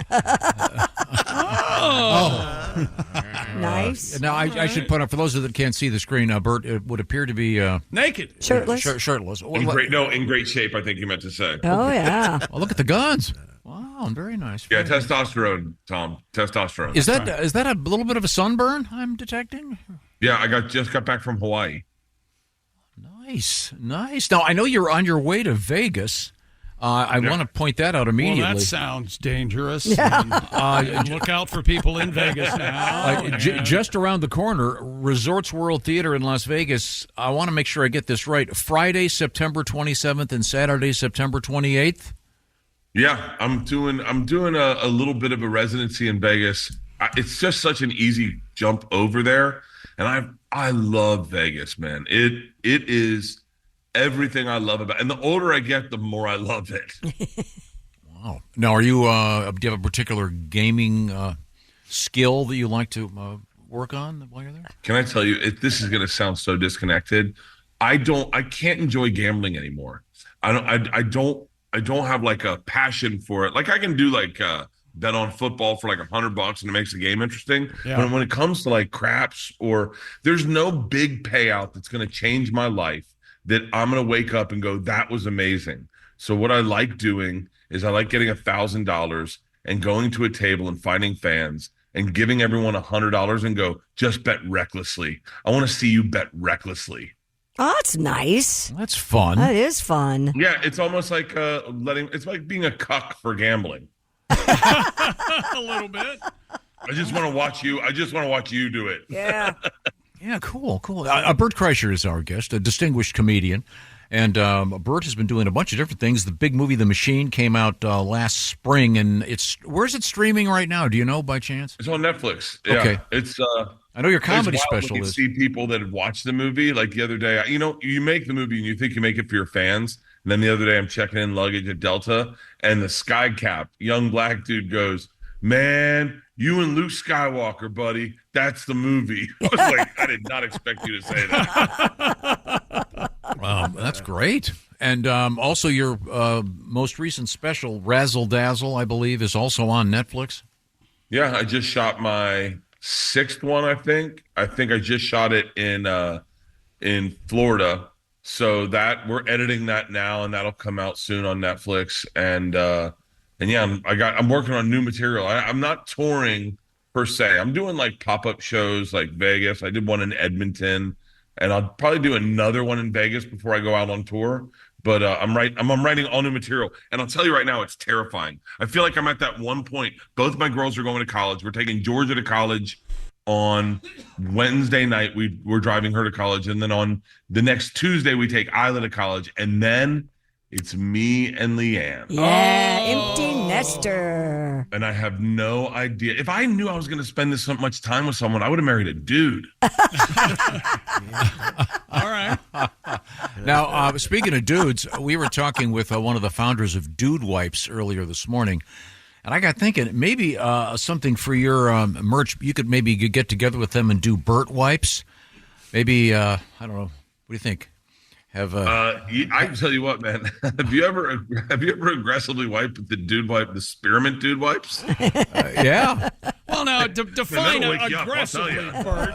Aggressively for you is, I would imagine it is going to sting a little. I use Dude Wipes all over my body. Like I use them all over my body. Yeah. They got ones in October that come. Like I'm a big fan of Dude Wipes. Like it's funny that you say that. They have the October ones that are scented like Starbucks, and I will scrub my body with those. I'm not a big shower guy. I don't like showering. Wow. Okay. Well, yeah, they're the Dumpkin Spice. Yeah. Pumpkin spice. I told you, I'm a fan. And I just got a letter from a lady that was going kayaking with her family, and she was talking about how she was going to take Dude Wipes because she loved the taste of the mint. And they went, no, what are you talking about? Oh, I'm sorry, I meant the scent. They thought this lady was chewing on them. Oh, listen, they're a good hold you over, but they do not try to get intimate with your wife when you just cleaned up with some Dude Wipes. You need to take soap to skin.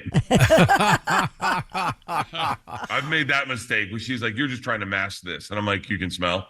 I don't like. I showers have been giving me anxiety lately. Lately, all I've been showering is my pool. Now, do you have a hot tub, a traditional hot tub, or just a regular swimming pool? I shower in both. I keep there's another sponsor. I'm sure you have the exact same sponsor as I do, but is it Manscaped? Not one of the soap sponsors we have that we all have. I keep there, and I shower in my pool. I rinse off in my pool. I don't know. I can't. I feel like showering takes so much out of me. Now, when you're on the road on the bus, does the bus have a shower? Yeah, it has a shower on the bus, and I love showering on my bus. It's the only place I'll shower. But I can't shower in my house. I feel like it's like once you go to shower in your house, then your dog goes and stands by the shower. Your wife comes in. She goes, "Oh, I don't know. Are we doing a work shower? Are we doing a play shower?" And you're like, "Oh, my God. Just get me in and out of here." What's a play shower? Wait a minute. I think I can figure that out. Yeah. A work What's shower. the difference between play and work? A work shower is when she shaves her legs, and you got to sit and watch, and then she puts conditioner in, and you're like, "Okay." I gotcha. Wow. Do you take your dog on the road? No, we bought my dog on the road though in Arizona from a meth dealer. Okay. That dog scored. I sat with that dog the first night on my tour bus and got in bed with me. I was like, "You're not living in there. You're gonna go home." But buddy, you just scored. 2 gay, jacked meth dealers. I mean, jacked. And we went in, and my daughters were with us. We were all on the bus, and the guy goes, "I wanted the dude." It was a bull mastiff. I wanted the dude.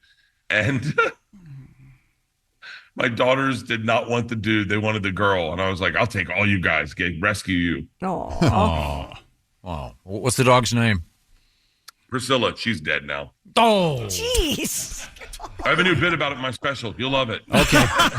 I look forward to that. That may be. Maybe I'll stop crying by then. By the way, that's the worst teaser in the history of this show. Bert, congratulations. All our animals are dead. Well, now that my daughters are going to college, we've gone through a list of animals. I remember the first animal we got that died, and the girls, Amy Schumer killed our hamster. Right? That sounds right. Yeah. She was supposed to give it a shot. It was a diabetic hamster, and she didn't do it right, and she put this syringe in the hamster's spine and killed it. Oh, jeez. Bert. Wow. Yeah, she's a true story. So what an honor. We take it downstairs. This is when we were living in an apartment. We take it downstairs, so we go bury it, and we're like, whatever, Skittles is dead. And the girls are like, what does that mean? And we're like, what do you mean, what does that mean? And they're like, what does dead mean? And we're like, well, like your fish, Aurora? And they're like, yeah. I go, well, Aurora died. They're like, no, Aurora's at the hospital. And we're like, no, honey, we didn't have the heart to tell you Aurora's dead. And they're like, hold on. No, Aurora's at the hospital with Grandma. And we're like, oh, Grandma's dead too. And they're like, what? Well, again, what about Pop? And we're like, oh, he's dead also. All the things at the hospital are dead. Well, we look forward to that next special. It'll be Bert Kreischer. Bert will be live in person once again in Vegas. Friday, September 27th, Saturday, September 28th. If you're heading to Las Vegas, Resorts World Theater is where you will find Bert. And you can also find information at Bert. And you're a B-E-R-T, Bert. Mm-hmm. I am. What is the distinction with the E-R-T and the U-R-T? I think it's Albert versus Bertram or Bertrand. Yeah. The other Berts are cooler Berts. Bartholomew, Bertrand. Like I got Albert. So, and I only got called Bert because of Bert and Ernie. Really? Yeah, my cousins, Bert and Ernie had just come out. Sesame Street had just gotten big with that group, my cousins. And they were going to call me Butch. And my cousins met me and they were like, oh, he's Bert, like Bert and Ernie. And my whole life, all anyone said to me was, where's Ernie? And I never, even as a professional comedian, I never have had a comeback for it. I've always been like, oh, good one. That stings. Well, why don't you name your next pet Ernie, and then in a couple of years you can say he's in the hospital, dead with Grandma. Title. When I worked at Barnes & Noble at the information desk, and I had a name tag that said Bert, every 2-cent comedian in the world that walked into Barnes & Noble in New York City at Astor Place, the first thing, I'm talking 180 times a day, they'd read me and go, hey, Bert, where's Ernie? And I was like, I had a box cutter in my pocket. And I was like, I named him Ernie. Oh, that's great. Bert Kreischer is our guest, and he will be Ernie-less when he is on stage in Las Vegas. And once again, the place to find the most recent comedy special, and I understand The Machine, the movie, is going to be on Netflix. With this super hot weather hitting almost everywhere, this might be some good Netflix evenings. Yeah. Let me tell you, it has gotten sweltering, dude. Vegas gets like crazy hot too. Yeah. That's marijuana is legal in Vegas now, right? And they do it right. I mean, just like Vegas. We went there for the Super Bowl, and me and Tom, we launched our vodka, and that's the last time I was in Vegas, and we had maybe the most epic week of our life. And I will say that one of the marijuana people came through, and they dropped off 15 pounds of marijuana. Oh my gosh. Is that right? What do you expect us to deal this? We can't get through this in a weekend. Oh. Wow. Well, tell me about the vodka real quick.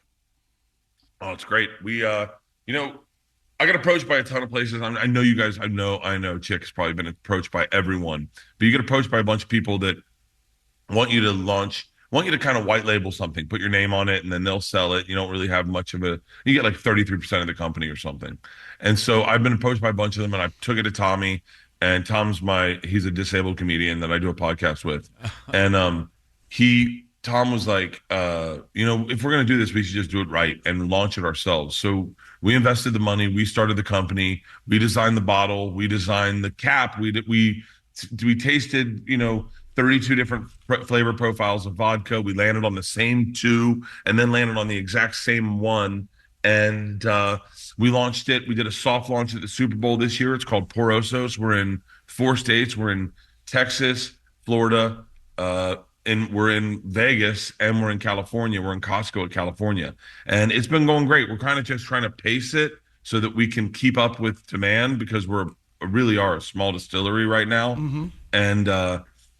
And it's just, it's me and Tom, and we're having fun with it. So obviously there's a design in everyone's mind to sell it for big money. But right now we're having so much fun doing these bottle signings and doing these bar takeovers and doing commercials for them that both of us are like, why would, I kind of want to stick with this for a while. Well, it might be a cool retirement plan to be a liquor baron, Yeah. And what about pot? Would there be a Bert Kreischer Kush? Thank you, Christy. You took the words right out of my mouth. Kreischer Kush. Jesus. I smoke pot every night, but I don't know if I'm like the guy that people, it's like you only invest in the things you really believe in. Like I put my 10,000 hours into drinking vodka. Like I know vodka. I know vodka. I have 10,000 hours having sex with my wife and drinking vodka. And chick, you met my wife. Now, listen, here's the deal. But when it comes to weed, I don't know. I'm always the guy that goes into the dispensary and goes, hey, tell me what I like. I don't know what I like, So I don't know if I'd be the one you'd want to. I do have people that have made Kreischer machine weed for me, and I enjoy it. And I'm growing my own weed in my backyard. But I think it would be one of those things that I'd have to grow the weed myself and package it myself and sell it myself. Growing weed's the funnest thing in the world. It is the funnest thing in the world. If you go on my Instagram right now, you'll see my pot plants. I have 8 pot plants. They're all at different stages of growth. We have a pepper plant too, 2 onion plants. But it's like growing weed is it's like having children, but you get to smoke them. Wow. Okay. Just don't let Amy Schumer have anything to do with it. Anywhere near your pot. Yeah, I heard she killed your grandma. Bert Kreischer, we got to say so long. Bert, you'll find Bert all over the place, and you can find all the information you need at Bert, and that's BERT, and there is no Ernie, for God's sake. Once again, Vegas, Friday, September 27th, Saturday the 28th, and Netflix for more Bert than you can stand. You smoke pot every night, but you're not really... You haven't gotten the 10,000 hours in. Keep trying. I see it coming. I think you're going to get. Hey, listen, I still get scared every now and then when I smoke pot. Last night I said, "What if I stop breathing?" And I went, "That's the plant talking to you." Okay, so long. I love you guys. Go back, get some sleep. Thank you, sir. Wow, every night. Yikes. A lot of people do that now, Tom. Hey, more power to them, I guess. I know it's not your thing. I have relatives that no need to mention any names. Isn't giving jewelry your thing, Tom? Yeah. Oh, yeah. That's where my buddy Steven Singer comes in. And by the way, Steven Singer is going to be hooking up with us for something. Put it this way: Steven Singer has more than his 10,000 hours in when it comes to jewelry, particularly in the realm of diamond jewelry. And but he's got it all. You can find out all the information if you go to IHateStevenSinger.com. What's going on there? Well, let's see now. How about real diamonds? What we like to call real, natural, earth-born, rare diamonds from a real jeweler. A jeweler you can trust, and a jeweler who says, if you don't trust me, well, how about this? A full 100-day, 100% money-back guarantee. How's that for instilling some trust in you? And by the way, free shipping, of course. And fast shipping. It'll go out the same day if you get it in before 2 o'clock Eastern time. Try it today. Perhaps you'll be helping us pick some NFL games this year. That'll be fun. And we've got a very special treat. We're doing our special Pick'em competition again, and the prizes all involve Mr. Steven Singer and Steven Singer Jewelers at IHateStevenSinger.com. No weirdo sales every day. One price, one place, every day. At IHateStevenSinger.com, a jeweler you can trust. What a surprise it would be if it's some random day you walk in and go, hey, look at this nice bracelet I got from you. Wow, that's going to score you some points. You might get one of those, what did he call it? What did Bert just call it? A play shower? Yeah, play shower. Yeah. They must shower together, the two of them. That's what I get out of that. I think you got that 10,000 hours of sexy time. Once again, it's Steven Singer. IHateStevenSinger.com. Coming up, history lesson. This is the Bob and Tom Show. Hey, thanks for listening to the Bob and Tom Show this morning. Get a look at today's show on our YouTube channel. Look around. You can find cars like these on AutoTrader. Like that car riding your tail. Or if you're tailgating right now, all those cars doubling as kitchens and living rooms are on AutoTrader too. Are you working out and listening to this ad at the same time? Well, multitasking pro, cars like the ones in the gym parking lot are for sale on AutoTrader. New cars, used cars, electric cars, maybe even flying cars. Okay, no flying cars, but as soon as they get invented, they'll be on AutoTrader. Just you wait. AutoTrader. Coming up. Hey, welcome back to the Bob and Tom Show. Christy, Pat Godwin, Josh Arnold, Ace Cosby. I'm Chick McGee. Hello, Tom. You know what we forgot? Is it time? It's time. We've been so busy with this and that and everything else. It is time for that refresher that is... Who's that sexy man with a deep voice? Ace Cosby. Here he is with his joke of the day. Hey, Chick.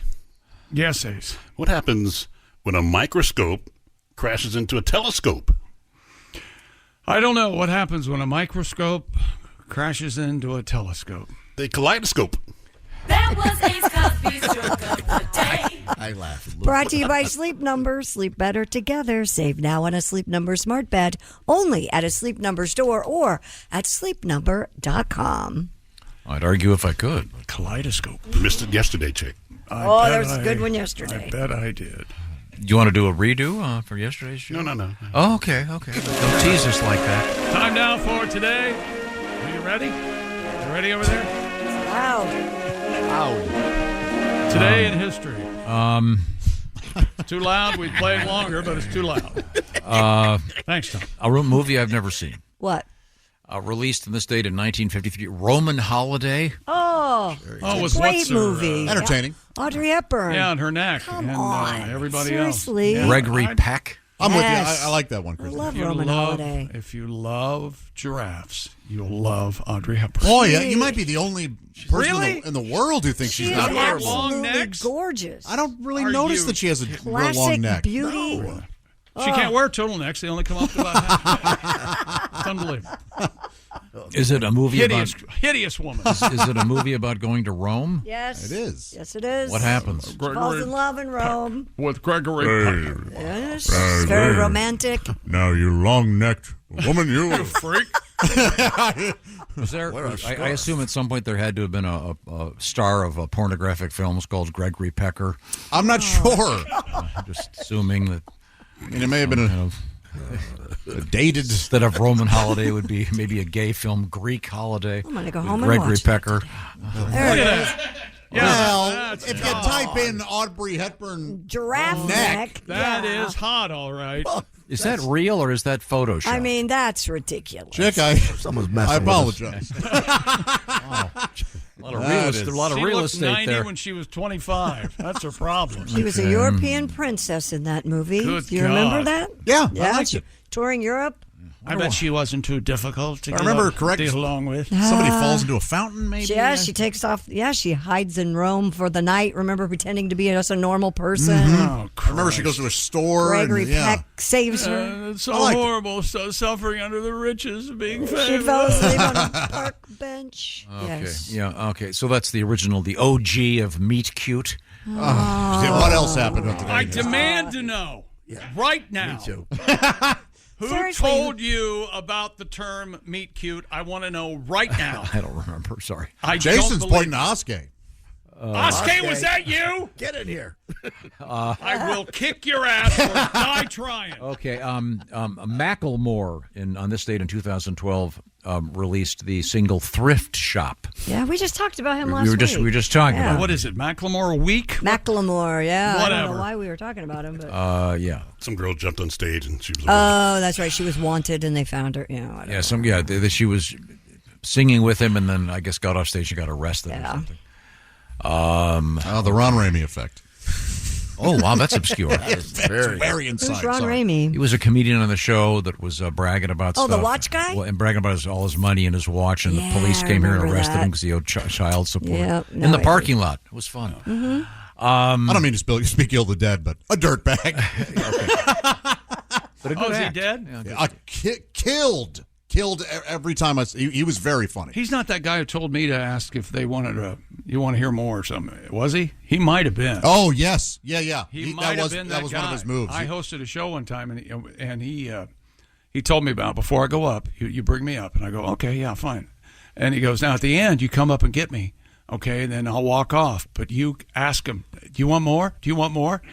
You remember that. Keep asking, you want more, until they get really loud. I go, okay.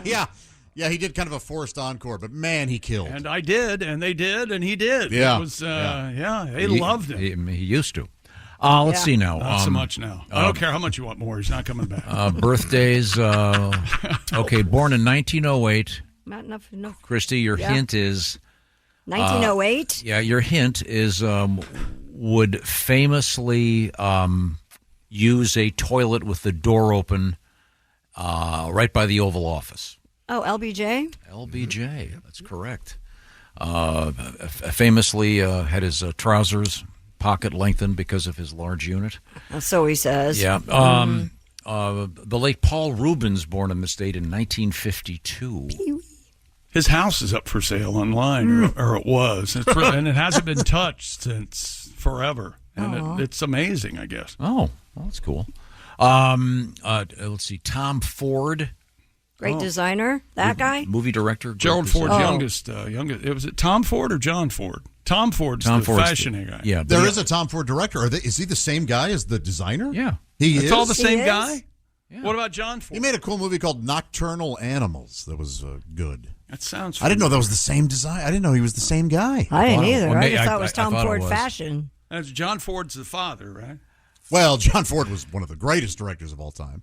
That says American designer and filmmaker. He only has one eye, though, right? John Ford, right? What? I don't know. What? I don't know. Why would you listen to me? Oh boy, here's because you're talking. One eye Ford. Downtown Julie Brown. Oh, from MTV. I like her. She's always very good. Happy, knowledgeable. Not Julie Brown, the cheerleader's got a gun, Julie Brown. Right. But I liked her too, though. Everybody run. The cheerleader's got a gun. Okay, well. Cesar Millan. Oh, the dog guy. The dog guy? whisperer. Yeah. One of the great BS artists of modern times. Born in 69. Really talk a good game, can he? This guy's a great actor. Born in 1979, Aaron Paul. He is a great actor. From Breaking Bad. Guy that was the co-meth dealer with Bryan Cranston. Terrific actor. How about here's one for you, Josh. Born in 1988, Alexa Penavega. Oh, was she one of the... I know who she is, but was she one of the Spy Kids? Yes. Very good. She's a pretty good actress. Yeah, she's cool. Penavega, which translates to a field of penises, Christy. Well, okay. Right? I guess we're not talking to her. I think so. Pena Mesa is a table of penises, right? You speak Spanish, right? Mike? Okay, good, thanks. This is the Bob and Tom Show. Just got to get a hold of us. Call, fax, mail, or email. Get all the contact information you need at bobandtom.com. This is the Bob and Tom Show. Jim Rome takes on sports. Why? Because you're not playing me. With rapid-fire takes. Y'all went from the Super Bowl straight to the toilet bowl. He's not over the NFL. The NFL is over him. Scorching debates. All the good, all the bad, all the ups, all the downs. He's the Spitfire of sports smack. Sorry for what I said because it was appropriate when I said it, but I can't say it anymore, dude. You are killing the game. The Jim Rome Show podcast. Follow and listen on your favorite platform.